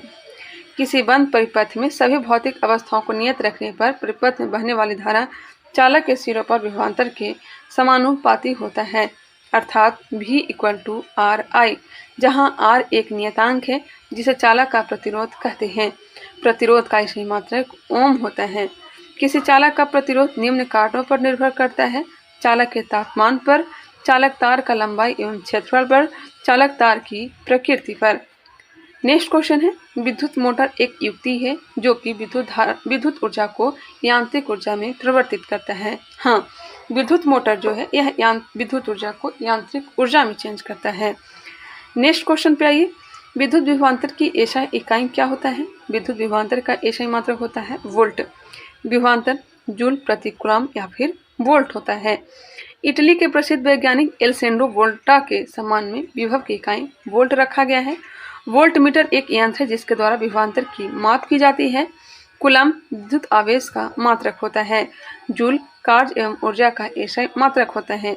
एम्पियर विद्युत धारा की एसआई इकाई होता है। नेक्स्ट क्वेश्चन है, कोई वस्तु यदि स्थिर है या निश्चित वेग से एक सीधी रेखा में गति कर रही है तो यदि उस पर कोई बाह्य बल नहीं लगाया जाए तो अपने प्रारंभिक अवस्था में ही बनी रहती है। यह कथन किसका है? तो हो जाएगा न्यूटन के गति के प्रथम नियम। यह सब पहले हो चुका है, आगे हमने बता भी दिया है। चलिए क्वेश्चन पे आ जाइए। सितारों का टिमटिमाना तारों की रोशनी के वायुमंडल में से किसके कारण होता है? सितारों का टिमटिमाना अपवर्तन के कारण वायुमंडल में तारों की रोशनी का विचलन तारों का टिमटिमाना है। निम्नलिखित में से किस विद्युत चुम्बकीय प्रेरण की खोज की? विद्युत चुम्बकीय प्रेरण की खोज फैराडे ने की है। कब की है? 1831 में। विद्युत चुम्बकीय प्रेरण यह वह परिघटना है जिसमें चुंबकीय क्षेत्रों द्वारा विद्युत धारा उत्पन्न होती है। इसे चुंबकीय प्रेरण भी कहा जाता है। जब किसी कुंडली को प्रबल चुंबकीय क्षेत्र में बल लगाकर घुमाया जाता है तो कुंडली के अंदर विद्युत धारा प्रेरित होती है। किसी चालक को किसी परिवर्तित चुंबकीय क्षेत्र में रखने पर उस चालक के सिरों के बीच विद्युत वाहक बल उत्पन्न होता है। जब किसी कुंडली से गुजरने वाले फ्लक्स में परिवर्तन होता है तो उस कुंडली में प्रेरित विद्युत वाहक बल उत्पन्न हो जाता है। प्रेरित विद्युत वाहक बल E = -N/dO/dt। विद्युत चुम्बकीय प्रेरण के द्वितीय नियम को लेंज का नियम कहते हैं। इसके बारे में मुझे उतना मालूम नहीं है, इसलिए मैं नहीं बता सकती हूँ। लेंज का नियम ऊर्जा संरक्षण से संबंधित है। लेंज का नियम किससे संबंधित है? ऊर्जा संरक्षण नियम से। लेंज का नियम विद्युत चुम्बकीय प्रेरण से संबंधित है। लेंज का नियम विद्युत चुम्बकीय प्रेरण से भी संबंधित है। यह नियम प्रेरित धारा की दिशा में निर्धारित करता है। इस नियम के अनुसार प्रेरित धारा की दिशा हमेशा उस कारण का विरोध करती है जिससे वह स्वयं उत्पन्न होती है। लेंज का नियम ऊर्जा संरक्षण के सिद्धांत का पालन करता है। इस नियम के अनुसार ऊर्जा को न तो उत्पन्न किया जा सकता है और न ही नष्ट किया जा सकता है, उसे एक रूप से दूसरे रूप में परिवर्तित किया जाता है। हृदय के लिए कृत्रिम पेसमेकर, डायनेमो, ट्रांसफार्मर आदि विद्युत चुम्बकीय प्रेरण के सिद्धांत पर कार्य करता है। डायनेमो हो गया, पेसमेकर हो गया, ट्रांसफार्मर हो गया, यह सभी के सभी विद्युत चुम्बकीय प्रेरण के सिद्धांत पर कार्य करता है। नेक्स्ट क्वेश्चन है, इकाई सतह क्षेत्रफल पर लंबवत लगने वाला बल निम्नलिखित में से किसे परिभाषित करता है? यह दाब को। इकाई सतह क्षेत्रफल पर लंबवत लगने वाले बल दाब को परिभाषित करता है। दाब का इसी मात्रक न्यूटन प्रति वर्ग मीटर होता है, जिसे पास्कल कहते हैं। द्रवों का विस्तृत अध्ययन करने वाले वैज्ञानिक ब्ले पास्कल के सम्मान में दाब का ऐसे मात्रक पास्कल रखा गया। दाब एक अदिश राशि है। बल आघूर्ण बल द्वारा एक पिंड को एक अक्ष के परितः घुमाने की प्रवृत्ति है। यह भी एक सदिश राशि है और इसका मात्रक न्यूटन मीटर होता है। बल आघूर्ण का न्यूटन मीटर होता है। नेक्स्ट क्वेश्चन पे आ जाएंगे, वह उपकरण जो विद्युत धारा उत्पन्न करने के लिए इस्तेमाल किया जाता है कहलाता है? यह कहलाता है जनरेटर। क्या कहलाता है? जनरेटर कहलाता है। विद्युत जनित माइकल फैराडे की विद्युत चुम्बकीय प्रेरण के सिद्धांत पर कार्य करता है।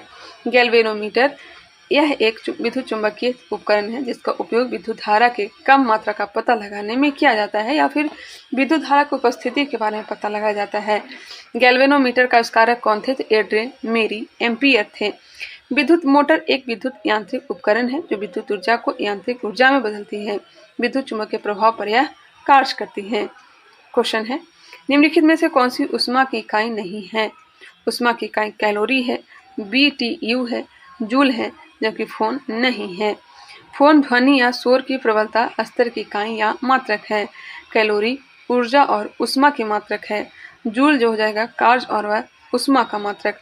BTU जो है ऊष्मा की परंपरागत मात्रक होता है। नेक्स्ट क्वेश्चन है 2020 में पूछे गए, अपवेशिक वायस में P-N मतलब पीएन संधि डायोड के अवक्षय क्षेत्र की चौड़ाई घटती है। अपवेशिक वायस में संधि डायोड के अवक्षय क्षेत्र की चौड़ाई घटती है। अपवेशिक वायस में पीएन संधि डायोड के अवक्षय क्षेत्र की चौड़ाई घटती है। पश्चविशिक वायस में डायोड के अवक्षय क्षेत्र की चौड़ाई बढ़ती है। अपवेशिक वायस में पीएन संधि डायोड के अवक्षय क्षेत्र की चौड़ाई घटती है और पश्चविशिक वायस में डायोड के अवक्षय क्षेत्र की चौड़ाई बढ़ती है। प्रेरित विद्युत वाहक बल का परिणाम चुंबकीय फ्लक्स में समय के साथ होने वाले परिवर्तन की दर के बराबर है। यह कथन है, एक बार फिर से, प्रेरित विद्युत वाहक बल का परिणाम चुंबकीय फ्लक्स में समय के साथ होने वाले परिवर्तन की दर के बराबर होता है। यह कथन है। यह कथन हो जाएगा फैराडे के विद्युत चुंबकीय प्रेरण के नियम का। प्रेरित विद्युत वाहक बल का परिमाण चुंबकीय फ्लक्स में समय के साथ होने वाले परिवर्तन की दर के बराबर होता है। यह कथन फैराडे के विद्युत चुंबकीय प्रेरण के नियम का है। फैराडे के विद्युत चुंबकीय प्रेरण के नियम के अनुसार E - T डज नॉट बटा dt लेंज के नियम के अनुसार प्रेरित विद्युत वाहक बल अपनी उत्पत्ति के कारणों के विपरीत होता है। गॉस का नियम वह नियम है जो विद्युत आवेश के वितरण एवं उनके कारण उत्पन्न विद्युत क्षेत्र में संबंध स्थापित करता है। नेक्स्ट क्वेश्चन है, यदि R1 व R2 क्रमशः 400 वाट व 200 वाट के दो लैंपों का तंतुओं के प्रतिरोध है जो कि समान वोल्टता पर कार्य करने के लिए डिजाइन किए गए हैं, तो R2 बटा 2R1। नेक्स्ट मुक्त पतन उदाहरण है। मुक्त पतन एक समान त्वरण वाली गति का। मुक्त पतन उदाहरण है एक समान त्वरण वाली गति का। लिफ्ट में वस्तु या पिंड के भार में परिवर्तन। जब लिफ्ट ऊपर की ओर त्वरित गति से जाती है तो लिफ्ट में स्थित पिंड का भार बढ़ा हुआ प्रतीत होता है। जब लिफ्ट नीचे की ओर त्वरित गति से आती है तो लिफ्ट में स्थित पिंड का भार जो है घटा हुआ प्रतीत होता है। जब लिफ्ट एक समान वेग से ऊपर या नीचे गति करती है तो लिफ्ट में स्थित पिंड के भार में कोई परिवर्तन प्रतीत नहीं होता है। यदि नीचे उतरते समय लिफ्ट की डोरी टूट जाए तो वह मुक्त पिंड की भांति नीचे गिरती है। ऐसी स्थिति में लिफ्ट स्थित पिंड का भार शून्य होता है। यही भारहीनता की स्थिति है। यदि लिफ्ट के नीचे उतरते समय लिफ्ट का त्वरण गुरुत्वीय त्वरण से अधिक हो तो लिफ्ट में स्थित पिंड उसकी फर्श से उठकर उसकी छत से जा लगेगा। क्वेश्चन नंबर है 62। समान ताप पतन दर प्रति 1000 मीटर पर क्या है? 1000 मीटर पर क्या है? 6.5 डिग्री सेल्सियस। यहाँ पे देखेंगे भी समान परिस्थितियों में क्षोभमंडल प्रत्येक 165 मीटर की ऊंचाई पर अगर हम लोग जाते हैं तो 1 डिग्री सेल्सियस में कमी होती है। 1 डिग्री सेल्सियस तापमान में गिरावट होती है। जितने ज़्यादा ऊपर चले जाएंगे तापमान कम होते जाएगा। क्षोभमंडल में तापमान की समान पतन दर औसतन 6.5 डिग्री सेल्सियस प्रति 1000 मीटर है। पारा -39 डिग्री सेल्सियस पर जमता है जबकि अल्कोहल -114 डिग्री सेल्सियस पर जमता है।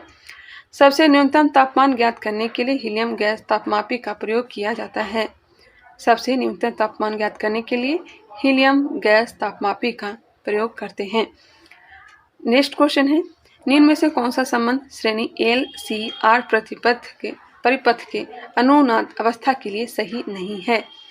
कौन सा संबंध जो है श्रेणी LCR परिपथ के अनुनाद अवस्था के लिए सही नहीं है? तो हो जाएगा W = 1/LC। LCR परिपथ के अनुनाद अवस्था के लिए LC सही नहीं है।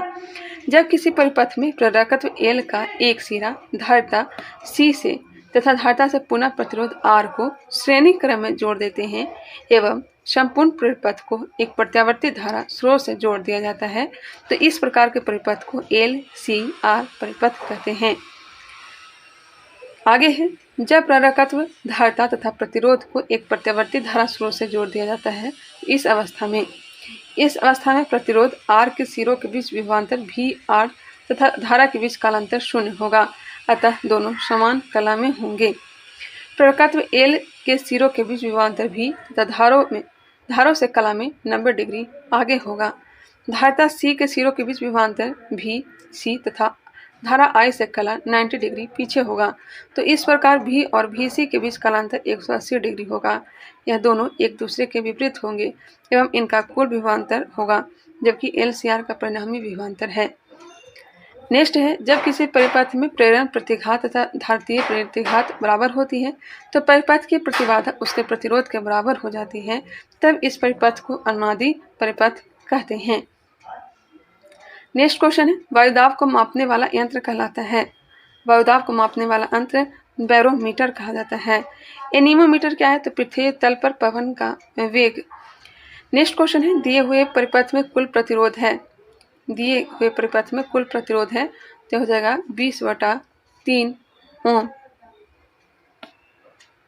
यहाँ पे कुछ दिया हुआ रहना चाहिए था, डिटेल ज़्यादा क्वेश्चन नहीं दिया गया है। चलिए नेक्स्ट क्वेश्चन देखेंगे। श्वेत प्रकाश में 7 रंग होता है, इस तथ्य की खोज निम्न में से किस वैज्ञानिक ने किया था? 7 रंगों दृश्य तरंग की खोज न्यूटन ने किया था। नेक्स्ट क्वेश्चन है इसका डिटेल दिया गया है। श्वेत प्रकाश में 7 रंग होते तथा इस तथ्य की खोज न्यूटन ने की थी। जब श्वेत प्रकाश को प्रिज्म से गुजारा जाता है तो वह 7 रंगों में विभक्त हो जाता है। इस घटना को प्रकाश का वर्ण विक्षेपण कहते हैं। हरा, लाल, नीला, मतलब लाल, हरा और नीला यह प्राथमिक रंग कहलाता है। लाल, हरा और नीला, जिसका ट्रिक है लहनी। रंगीन टेलीविजन में प्राथमिक रंग लाल, हरा एवं नीला का ही उपयोग किया जाता है। पीला, मैजेंटा एवं सियान को द्वितीयक रंग कहते हैं। जिन 2 रंगों के मेल से श्वेत रंग प्राप्त होता है वह पूरक रंग कहलाते हैं। श्वेत वस्तु से प्रकाश के रंग को परिवर्तित कर देता है। काली वस्तु सभी रंग को अवशोषित कर लेती है। यदि अंटार्कटिका के बीच यदि अंटार्कटिका के बर्फ का रंग सफेद से लाल, काला या हरा या कोई और रंग हो जाए तो बर्फ पहले की अपेक्षा ज्यादा मात्रा में पिघलेगा। सीवी रमन प्रभाव है क्या? इन्होंने प्रकाश के प्रकीर्णन की खोज सीवी रमन ने प्रकाश के प्रकीर्णन की खोज किया। सीवी रमन को प्रकाश के प्रकीर्णन खोज के लिए भौतिकी का नोबेल पुरस्कार दिया गया। सीवी रमन नोबेल पुरस्कार प्राप्त करने वाले दूसरे भारतीय एवं प्रथम वैज्ञानिक थे। प्रथम भारतीय रविन्द्रनाथ टैगोर 1913 में और सीवी रमन को 1930 में नोबेल प्राइज दिया गया था। प्रकाश का प्रकीर्णन है क्या? जब प्रकाश किसी ऐसे माध्यम से गुजरता है जिसमें धूल और अन्य पदार्थों के अत्यंत सूक्ष्म कण होते हैं तो इन कणों पर टकराकर प्रकाश का कुछ भाग सभी दिशाओं में फैल जाता है। इस घटना को प्रकाश का प्रकीर्णन कहते हैं। प्रकाश का प्रकीर्णन नीले रंग में अधिकतम और लाल रंग में न्यूनतम होता है। प्रकाश के प्रकीर्णन के कारण ही समुद्र एवं आकाश का रंग नीला होता है। अल्बर्ट आइंस्टाइन ने विशेष सापेक्षता का सिद्धांत एवं प्रकाश विद्युत प्रभाव की खोज की। नेक्स्ट है स्थिर जल में पत्थर गिरने पर उत्पन्न तरंग है। स्थिर जल में पत्थर गिरने पर उत्पन्न तरंग अनुप्रस्थ तरंग है। स्थिर जल में पत्थर गिरने पर उत्पन्न तरंग अनुप्रस्थ तरंग है। हाँ, सही है। प्रगामी तरंग है क्या? प्रोग्रेसिव वेव है क्या? किसी माध्यम में एक नियत वेग से आगे की ओर बढ़ने वाली तरंग को प्रगामी तरंग कहते हैं। प्रगामी तरंगों का एक उदाहरण जल की सतह पर उत्पन्न तरंग है, जैसे महासागरीय लहरें। अप्रगामी तरंग क्या है? जब किसी बाह्य माध्यम में दो एक जैसे अनुप्रस्थ या ऊर्ध्वाधर प्रगामी तरंग एक ही चाल से लेकिन विपरीत दिशाओं में चलती है तो इनके अध्यारोपण से उत्पन्न हुई नई तरंग जो माध्यम में स्थिर प्रतीत होती है उसे अप्रगामी तरंग कहते हैं। इसे स्थिर तरंग के रूप में भी जाना जाता है। नेक्स्ट क्वेश्चन पे आ जाएंगे। आप लोग देख सकते हैं पहले इजी क्वेश्चन पूछे जाते थे, अब थोड़े लेवल हैं जो इसके बढ़ गए हैं। किसी चालक का प्रतिरोध आधा कर देने से चालक के ताप पर क्या प्रभाव पड़ेगा? तो आधा हो जाएगा। जूल के नियम के अनुसार किसी चालक से उत्पन्न ऊष्मा का मान धारा के वर्ग, प्रतिरोध तथा समय का समानुपाती होता है। तापमान की इकाई निम्न में से कौन नहीं है? तापमान की इकाई केल्विन है, सेल्सियस है, फ़ारेनहाइट है, जबकि कैंडेला नहीं है। कैंडेला जो है प्रकाशीय या फिर ज्योति तीव्रता की मूल इकाई है। केल्विन, सेल्सियस, फ़ारेनहाइट तापमान की इकाई है।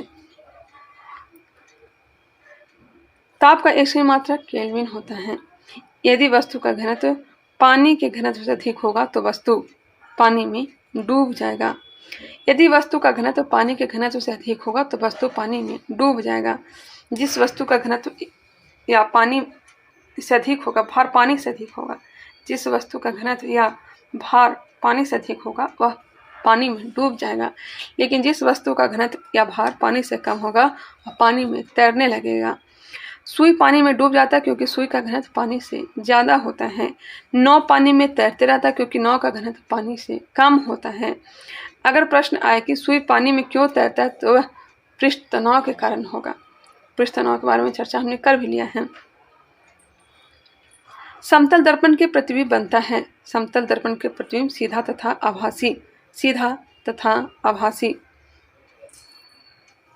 इसके बारे में हमने पहले चर्चा कर लिया था, बाकी देख लीजिए। समतल दर्पण की क्षमता शून्य होती है। समतल दर्पण की फोकस दूरी अनंत होती है। नेक्स्ट क्वेश्चन है, निम्नलिखित में से कौन सबसे अधिक प्रत्यास्थ या लचीला है? तो हो जाएगा स्टील। स्टील जो है रबड़ से भी लचीला होता है। वह गुण जिसके कारण किसी पदार्थ पर प्रत्यारोपित बल को हटाने से वह पदार्थ अपनी प्रारंभिक आकृति एवं आकार को पुनः प्राप्त कर लेता है, प्रत्यास्था कहलाता है। जिस पदार्थ को रूप चेंज करने के लिए जितना अधिक फोर्स लगाना पड़े वह उतना ही अधिक इलास्टिक होता है। स्टील और रबड़ में स्टील ज़्यादा इलास्टिक होता है। यदि किसी पदार्थ में अपनी प्रारंभिक अवस्था को प्राप्त करने का गुण नहीं हो तो इस प्रकार के पदार्थ को प्लास्टिक कहा जाता है। ठोस पदार्थ की प्रत्यास्था अंतर आणविक बल अधिक होने के कारण अधिक होती है। विरूपक बल की वह सीमा जिसके अंतर्गत पदार्थ में प्रत्यास्था का गुण विद्यमान रहता है उससे प्रत्यास्था सीमा कहते हैं। नेक्स्ट क्वेश्चन है, निम्नलिखित में से किसके तरंग दैर्ध्य सबसे कम है? तरंग दैर्ध्य सबसे कम किसका है? ऑप्शन के अकॉर्डिंग बताना है।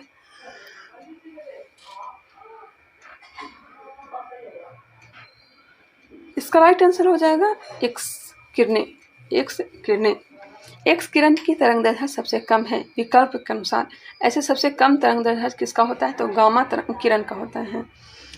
एक्स किरण एक विद्युत चुंबकीय विकिरण है। यदि किसी आवेश को विद्युत क्षेत्र या चुंबकीय क्षेत्र के लंबवत दोलन कराया जाए तो यह एक तरंग उत्पन्न करता है जिसके संचरण की दिशा इन क्षेत्रों के लंबवत होती है।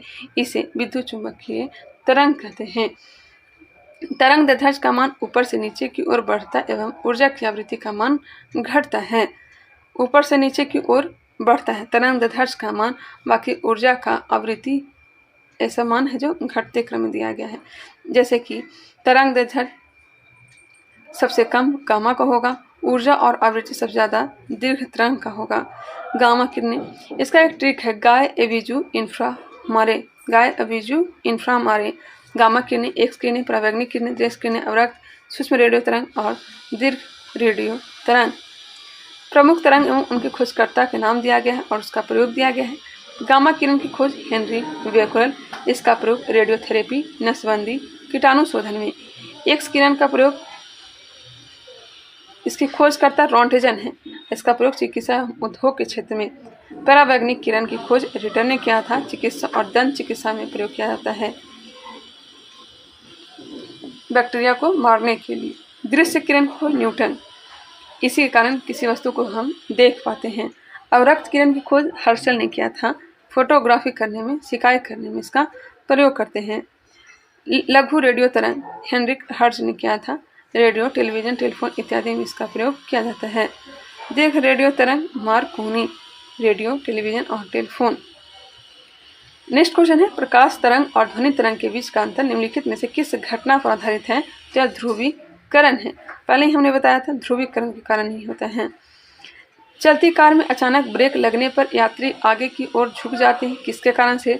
तो गति के जड़त्व के कारण से, गति के जड़त्व के कारण से। गाड़ी के अचानक चलने पर यात्री का पीछे की ओर झुकना विराम के जड़त्व का उदाहरण है। जड़त्व वस्तु का आंतरिक गुण है जिसके कारण वस्तु अपनी प्रारंभिक अवस्था को बनाए रखने का प्रयास करता है। जड़त्व के नियम के बारे में सर्वप्रथम गैलीलियो ने बताया था। किसने बताया था? गैलीलियो ने। जड़त्व समानुपाती द्रव्यमान, वस्तु का द्रव्यमान ही जड़त्व का मान है। जड़त्व का नियम ही न्यूटन का प्रथम गति का नियम है। न्यूटन के प्रथम गति के नियम से बल का परिभाषा मिलता है, द्वितीय नियम से व्यंजक, तृतीय नियम से बल की प्रकृति ज्ञात होती है। नेक्स्ट है, मानव नेत्र के किस भाग पर किसी वस्तु का प्रतिबिंब बनता है? मानव नेत्र के किस भाग पर वस्तु का प्रतिबिंब बनता है? तो रेटिना या दृष्टि पटल। आँख के सबसे भीतरी पारदर्शी झिल्ली को रेटिना कहते हैं। रेटिना के आँख के पीछे वाला भाग होता है। रेटिना आँख के पीछे वाला भाग होता है। ये सब पहले हो चुका है, चलिए टाइम वेस्ट करने से कोई फायदा है नहीं। नेक्स्ट क्वेश्चन पे आ जाइए, भूमध्य रेखा से ध्रुवों की ओर जाने पर गुरुत्व का मान अर्थात गुरुत्व जनित त्वरण का मान बढ़ता है। भूमध्य रेखा से ध्रुव की ओर अगर जाएंगे तो गुरुत्व त्वरण जो है यह क्या है? बढ़ेगा। ध्रुव से भूमध्य रेखा की ओर जाने पर गुरुत्व त्वरण का मान घटता है। ध्रुव पर गुरुत्व का मान सर्वाधिक होता है। विषुवत रेखा पर गुरुत्व का मान न्यूनतम होता है। पृथ्वी के केंद्र पर गुरुत्व का मान 0 होता है। पृथ्वी के सतह से ऊपर या नीचे जाने पर गुरुत्व त्वरण का मान घटता है। पृथ्वी के घूर्णन गति बढ़ने पर गुरुत्व त्वरण का मान कम हो जाता है। यदि पृथ्वी अपनी वर्तमान कोणीय चाल से 17 गुनी अधिक चाल से घूमने लगे तो भूमध्य रेखा पर रखी वस्तु का भार 0 हो जाएगा। पृथ्वी के घूर्णन गति घटने पर गुरुत्व त्वरण का मान बढ़ जाता है। गणना करने पर गुरुत्व का मान लगभग 9.8 मीटर प्रति वर्ग सेकेंड होता है। नेक्स्ट है, सोनार का संक्षिप्तीकरण है साउंड नेविगेशन और रेंजिंग। साउंड नेविगेशन और रेंजिंग, इसका प्रयोग पानी में या फिर समुद्र के अंदर किसी वस्तु का पता लगाने में किया जाता है। ऑडोमीटर द्वारा गाड़ी के पहिए द्वारा तय की गई दूरी मापा जाता है। ऑडोमीटर के द्वारा गाड़ी के पहिए द्वारा तय की गई दूरी को मापा जाता है। ऑडियोमीटर क्या है? तो यह सुनने में सहायक है। स्पीडोमीटर गाड़ी की चाल को ज्ञात करते हैं। अल्टीमीटर विमान की ऊंचाई। क्रोनोमीटर जलयान पर समय। फैदोमीटर समुद्र की गहराई। ग्रेविमीटर पानी की सतह पर तेल की उपस्थिति ग्रेविमीटर से मापते हैं। कंपास बॉक्स जो है उत्तर दक्षिण दिशा को निर्धारित करता है, बताता है। साइक्लोट्रॉन आवेशित कणों या इलेक्ट्रॉन को त्वरित करने में मदद करती है। तो चलिए नेक्स्ट क्वेश्चन पे आ जाइए। तेल की पतली फिल्म से परिवर्तित श्वेत प्रकाश में रंग दिखाई देने का कारण है। तेल की पतली फिल्म में परिवर्तित श्वेत प्रकाश में रंग दिखाई देने का कारण है व्यतिकरण। तेल की पतली फिल्म से परावर्तित श्वेत प्रकाश में रंग दिखाई देने का कारण व्यतिकरण है। जब समान आवृत्ति के दो प्रकाश तरंगे जो मूलतः एक ही प्रकाश स्रोत से आ रही है एक साथ चलती है तो माध्यम के कुछ बिंदुओं पर प्रकाश की तीव्रता अधिकतम तथा कुछ बिंदुओं पर न्यूनतम होता है। प्रकाश तरंगों की इस घटना को व्यतिकरण कहते हैं। व्यतिकरण के बारे में सर्वप्रथम थॉमस यंग ने बताया था। किसने बताया था? थॉमस यंग ने। नाम याद रखिएगा। प्रकाश का अवरोधक के तीक्ष्ण किनारों द्वारा मुड़ना प्रकाश का विवर्तन कहलाता है। विवर्तन किसे कहते हैं? तो प्रकाश के अवरोधक के तीक्ष्ण किनारों द्वारा मुड़ना प्रकाश का विवर्तन कहलाता है। विवर्तन की घटना का प्रक्षेप सर्वप्रथम ग्रिमाल्डी ने किया था। प्रेक्षण। विवर्तन की घटना का प्रेक्षण सर्वप्रथम किसने किया था? ग्रिमाल्डी ने। विवर्तन की घटना का प्रक्षेपण किसने किया था? ग्रिमाल्डी ने। किरचॉफ का धारा नियम किसके संरक्षण पर आधारित है, जबकि किरचॉफ का वोल्टेज नियम किस संरक्षण पर आधारित है? धारा का नियम किस संरक्षण पर आधारित है, जबकि किरचॉफ का वोल्टेज नियम। तो इसका राइट आंसर हो जाएगा किरचॉफ का धारा नियम जो है यह आवेश संरक्षण पर, धारा नियम आवेश संरक्षण के नियम पर आधारित है, जबकि वोल्टेज नियम जो है यह द्रव्यमान संरक्षण पर आधारित है। आंसर हो जाएगा सी। यहाँ पे दिया भी गया है किरचॉफ का धारा नियम आवेश संरक्षण पर आधारित है, जबकि किरचॉफ का वोल्टेज नियम ऊर्जा संरक्षण पर आधारित है। किरचॉफ का प्रथम नियम क्या है? तो किसी वैद्युत परिपथ में किसी संधि पर मिलने वाली सभी धाराओं का बीजगणितीय योग शून्य होता है। इसे किरचॉफ का धारा नियम भी कहा जाता है। किसी वैद्युत परिपथ में किसी संधि पर मिलने वाली सभी धाराओं का बीजगणितीय योग शून्य होता है। इसे किरचॉफ का धारा नियम कहते हैं। किरचॉफ का द्वितीय नियम क्या है? बंद परिपथ या लूप में प्रतिरोधों के सिरों पर उत्पन्न विभवांतर का बीजगणितीय योग उस परिपथ में स्थित सेलों के विद्युत वाहक बलों के बीजगणितीय योग के बराबर होता है। इसे किरचॉफ का वोल्टेज नियम भी कहा जाता है। पहले नियम को किरचॉफ का धारा नियम और दूसरे नियम को किरचॉफ का वोल्टेज नियम कहते हैं। नेक्स्ट क्वेश्चन है, प्रतिदीप्ति नलिका तथा नियॉन चिन्ह बल्ब में होता है। प्रतिदीप्ति नलिका तथा नियॉन चिन्ह बल्ब में होता है प्लाज्मा होता है। प्रतिदीप्त लैंप कम दबाव वाली मरकरी वेपर को आयनित करके परावैंगनी विकिरण का उत्पादन करते हैं। नलिकाओं के अंदर एक फॉस्फेट परत परावैंगनी किरण को अवशोषित करती है और इसे दृश्यमान प्रकाश में परिवर्तित करती है। परावैंगनी विकिरण एक्सरे और दृश्यमान प्रकाश के बीच का विद्युत चुम्बकीय स्पेक्ट्रम का हिस्सा है। परावैंगनी विकिरण एक्सरे और दृश्यमान प्रकाश के बीच का विद्युत चुम्बकीय स्पेक्ट्रम का विद्युत चुम्बकीय स्पेक्ट्रम का हिस्सा है। नेक्स्ट आ जाइए, यदि किसी स्प्रिंग से धारा प्रवाहित कराई जाती है तो संकुचित स्प्रिंग होगी। यदि किसी स्प्रिंग से धारा प्रवाहित कराई जाती है तो संकुचित स्प्रिंग होगी। जब किसी स्प्रिंग से धारा प्रवाहित की जाती है तो स्प्रिंग के सभी फेरों में धारा समान दिशा में बहने के कारण स्प्रिंग संकुचित हो जाती है। स्प्रिंग के संकुचित होने से स्प्रिंग की लंबाई घट जाती है। इस विधि का उपयोग भार को उठाने के लिए किया जाता है। चलिए नेक्स्ट है, यदि किसी अपरिवर्तित प्रतिरोधक को सिरों के बीच का विभवांतर आधा कर दिया जाए तो विद्युत शक्ति का मान होगा। यदि किसी अपरिवर्तित प्रतिरोधक को सिरों के बीच का विभवांतर आधा कर दिया जाए तो विद्युत शक्ति का मान 1/4 हो जाएगा। निम्न में से कौन सी एक ध्वनि इकाई है? ध्वनि इकाई डेसिबल है। डेसिबल एक ध्वनि इकाई है। ध्वनि की प्रबलता कंपन के आयाम पर निर्भर करती है। ध्वनि की अन्य इकाई निम्न है, जैसे कि फोन हो गया।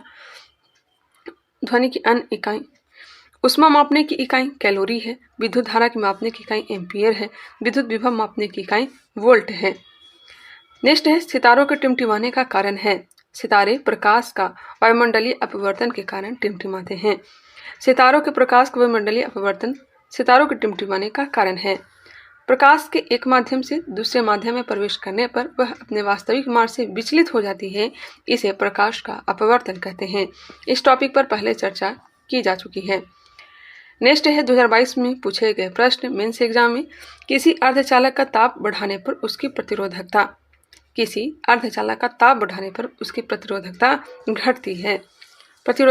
घटती है। यहाँ पर दिया गया है किसी अर्धचालक का ताप बढ़ाने पर उसकी प्रतिरोधकता घटती है। अधातु का प्रतिरोध तापमान के बढ़ने पर घटता है। तापमान के बढ़ने से धातु का प्रतिरोध बढ़ जाता है। तापमान के बढ़ने पर धातु का प्रतिरोध जो है बढ़ जाता है। नेक्स्ट है, निम्न में से कौन सा कथन प्रत्यावर्ती धारा के लिए सही नहीं है? लंबी दूरी तक संचारित की जा सकती है, इसका उत्पादन सस्ता होता है, इसकी वोल्टता आसानी से बदली जा सकती है, जबकि इसका परिणाम समान रहता है। यह गलत दिया गया है। प्रत्यावर्ती धारा एक विद्युत धारा है जो नियमित रूप से दिशा उलटती है और समय के साथ अपना मान लगातार बदलती रहती है। एसी डायरेक्ट करंट से अलग है जो केवल एक ही दिशा में यात्रा करता है। प्रत्यावर्ती धारा का लाभ क्या है? यह डीसी की तुलना में कम महंगा है। इसे उत्पन्न करना आसान और सस्ता है। ट्रांसमिशन के दौरान बिजली की हानि कम होती है। इसका वोल्टेज बदलना अपेक्षाकृत सस्ता और आसान है। लंबी दूरी तक इसे प्रसारित किया जा सकता है। इसका उपयोग रिचार्जेबल बैटरी को रिचार्ज करने के लिए किया जा सकता है। एसी को आसानी से डीसी में बदला जाता है। नेक्स्ट क्वेश्चन है, सूर्यास्त एवं सूर्योदय के समय सूर्य का आभासी चपटापन निम्न परिघटना के कारण होता है। सूर्यास्त एवं सूर्योदय के समय सूर्य का आभासी चपटापन अपवर्तन के कारण होता है। किसके कारण होता है? अपवर्तन के कारण। प्रकाश के एक माध्यम से दूसरे, ये सब हो चुका है, पहले ही मैंने बता चुका है। नेक्स्ट है, भी वेग से गतिमान वस्तु की गतिज ऊर्जा k है। यदि वेग को प्रारंभिक वेग के 1/3 गुना बढ़ा दिया जाए तो गतिज ऊर्जा हो जाएगी। आप लोग सोल्व कर लीजिएगा। इसका आंसर दिया गया है k/9। निम्नलिखित में से किस लेंस का उपयोग करके मानव आंख की मायोपिया समस्या को ठीक किया जा सकता है? मायोपिया समस्या को ठीक किया जा सकता है अवतल लेंस के द्वारा। मायोपिया को निकट दृष्टि दोष कहा जाता है। मायोपिया में लेंस की वक्रता त्रिज्या या फोकस दूरी कम हो जाती है। मायोपिया में प्रतिबिंब रेटिना से पहले बनता है। मायोपिया में निकट वस्तुएं स्पष्ट दिखाई देती है परंतु दूर की वस्तु स्पष्ट नहीं दिखाई देती है। हाइपरमेट्रोपिया, जिसे दूर दृष्टि दोष कहते हैं, दूर की वस्तु सही ढंग से दिखाई देती है लेकिन नजदीक की वस्तु स्पष्ट नहीं दिखाई देती है। इस लेंस की वक्रता त्रिज्या या फोकस दूरी बढ़ जाती है। इसमें प्रतिबिंब रेटिना के पीछे बनता है। इसमें दूर की वस्तु स्पष्ट दिखाई देती है परंतु निकट की वस्तु नहीं दिखती है। हाइपरमेट्रोपिया के निवारण के लिए उत्तल लेंस का प्रयोग करते हैं। अबिंदुकता बीमारी दूर करने के लिए बेलनाकार लेंस का उपयोग किया जाता है। जरा दृष्टि दोष, प्रेसबायोपिया, वृद्धावस्था के कारण आंख की सामंजस्य क्षमता घट जाती है या समाप्त हो जाती है, जिसके कारण व्यक्ति न तो दूर की वस्तु और न ही निकट की वस्तु देख पाता है। इस रोग के निवारण के लिए द्विफोक्सी लेंस या बाइफोक्सी लेंस का उपयोग करते हैं। अनुचुंबकीय पदार्थ क्या है? अनुचुंबकत्व पदार्थ चुंबक की ओर क्षीण बल द्वारा आकर्षित होते हैं। अनुचुंबकीय पदार्थ चुंबक की ओर क्षीण कमजोर बल द्वारा आकर्षित होता है। इसको एग्जाम्पल भी दिया गया, एल्युमिनियम, सोडियम और ऑक्सीजन। अनुचुंबकीय पदार्थ की चुंबकीय प्रवृत्ति धनात्मक होती है। प्रतिचुंबकीय पदार्थ शक्तिशाली चुंबक द्वारा हल्का सा प्रतिकर्षित होता है। लौह चुंबकीय पदार्थ कम शक्तिशाली चुंबक द्वारा भी अधिक आकर्षित होता है। फेरस, कोबाल्ट और निकेल लौह चुंबकीय पदार्थ हैं। 2023 में पूछे गए प्रश्न, स्पष्ट आकाश नीला दिखाई देता है क्योंकि बैगनी और नीला प्रकाश अन्य सभी रंगों के प्रकाश की तुलना में वायुमंडल द्वारा अधिक प्रकीर्णित होता है। इस सब के बारे में पहले ही हो चुका है। प्रकाश के प्रकीर्णन की खोज सी.वी. रमन ने किया था। यह सब हो चुका है। नेक्स्ट है, मनुष्य नेत्र में पुतली के आकार का नियंत्रण होता है परितारिका के द्वारा, आइरिस के द्वारा। परितारिका एक गहरा पेशीय मध्यपट होता है। यह आंखों का रंगीन हिस्सा होता है। आंखों का रंग परितारिका के रंग से निर्धारित होता है। परितारिका पुतली के आकार और आंख में जाने वाले प्रकाश की मात्रा को नियंत्रित करती है। पुतली परितारिका से घिरा एक छोटा सा रिक्त स्थान होता है। मानव नेत्र में प्रतिबिंब रेटिना पर बनता है। नेत्रदान में आंख के कॉर्निया भाग को दान दिया जाता है। किसी वस्तु का चंद्रमा पर भार पृथ्वी पर उसके भार का 1/6 भाग होता है। किसी वस्तु का द्रव्यमान स्थान बदलने से नहीं बदलता है, जबकि उस वस्तु का भार जो है स्थान बदलने से बदल जाता है। वस्तु का भार यह एक तरह का बल होता है। पृथ्वी जिस बल से किसी वस्तु को अपने केंद्र की ओर खींचती है वह उस वस्तु का भार होता है। भार एक तरह का बल होता है। बल की तरह ही भार का ऐसे मात्रक न्यूटन होता है। भार W = mg, जहाँ m द्रव्यमान, g गुरुत्वीय त्वरण। चूंकि वस्तु का द्रव्यमान नहीं बदलता है, वस्तु का भार गुरुत्वीय त्वरण पर निर्भर करता है। पृथ्वी की सतह से ऊपर या नीचे जाने पर गुरुत्वीय त्वरण का मान घटता है तथा पृथ्वी की सतह से ऊपर या नीचे जाने पर वस्तु का भार घटता है। चंद्रमा पर गुरुत्वीय त्वरण का मान पृथ्वी के गुरुत्वीय त्वरण का 1/6 होता है, अतः किसी वस्तु का भार चंद्रमा पर पृथ्वी के अपेक्षा 1/6 होगा। नेक्स्ट है गुरुत्व का मान, जी का मान कितना होता है। गुरुत्वाकर्षण का नियम न्यूटन ने दिया था, तो इसका मान होता है 6.67 गुने 10⁻⁻11 न्यूटन मीटर स्क्वायर प्रति केजी स्क्वायर। 6.67 गुने 10⁻⁻11 newton metre square KG square होगा, प्रति केजी स्क्वायर नहीं केजी स्क्वायर। जबकि बड़ी जी का मान हेनरी क्वेडिश ने दिया था। गुरुत्वाकर्षण का नियम किसने दिया था, तो न्यूटन ने। जबकि बड़ी जी का मान किसने दिया है, तो हेनरी क्वेडिश ने। जी को सार्वत्रिक गुरुत्व नियतांक कहा जाता है, इसका मान कहीं भी नहीं बदलता है। जी को गुरुत्वीय त्वरण कहा जाता है, इसका मान स्थान के साथ बदलता है। नेक्स्ट है तापमान की ऐसा इकाई क्या है। तापमान की ऐसा इकाई केल्विन है। प्रेरित विद्युत धारा की दिशा दी जाती है। प्रेरित विद्युत धारा की दिशा दी जाती है फ्लेमिंग के वाम हस्त नियम द्वारा। फ्लेमिंग के वाम हस्त नियम के द्वारा। अपने बाएं हाथ की तर्जनी, मध्यमा और अंगूठे को इस तरह फैलाएं कि ये एक दूसरे के लंबवत हो। अब तर्जनी को चुंबकीय क्षेत्र की दिशा में और मध्यमा को चालक में प्रवाहित विद्युत धारा की दिशा में रखें। ऐसा करने पर अंगूठा चालक पर लगने वाले बल की दिशा को दर्शाएगा। फ्लेमिंग के दक्षिण हस्त नियम। अगर दाहिने हाथ के अंगूठे, तर्जनी और मध्यमा उंगली को एक दूसरे के लंबवत फैलाया जाए तो अंगूठा चालक की गति की दिशा को दर्शाता है। तर्जनी चुंबकीय क्षेत्र की दिशा को दर्शाता है। मध्यमा प्रेरित धारा की दिशा को दर्शाता है। फ्लेमिंग के दक्षिण हस्त नियम। नेक्स्ट है फ्लेमिंग के बाएं हाथ के नियम और फ्लेमिंग के दाएं हाथ के नियम में अंतर।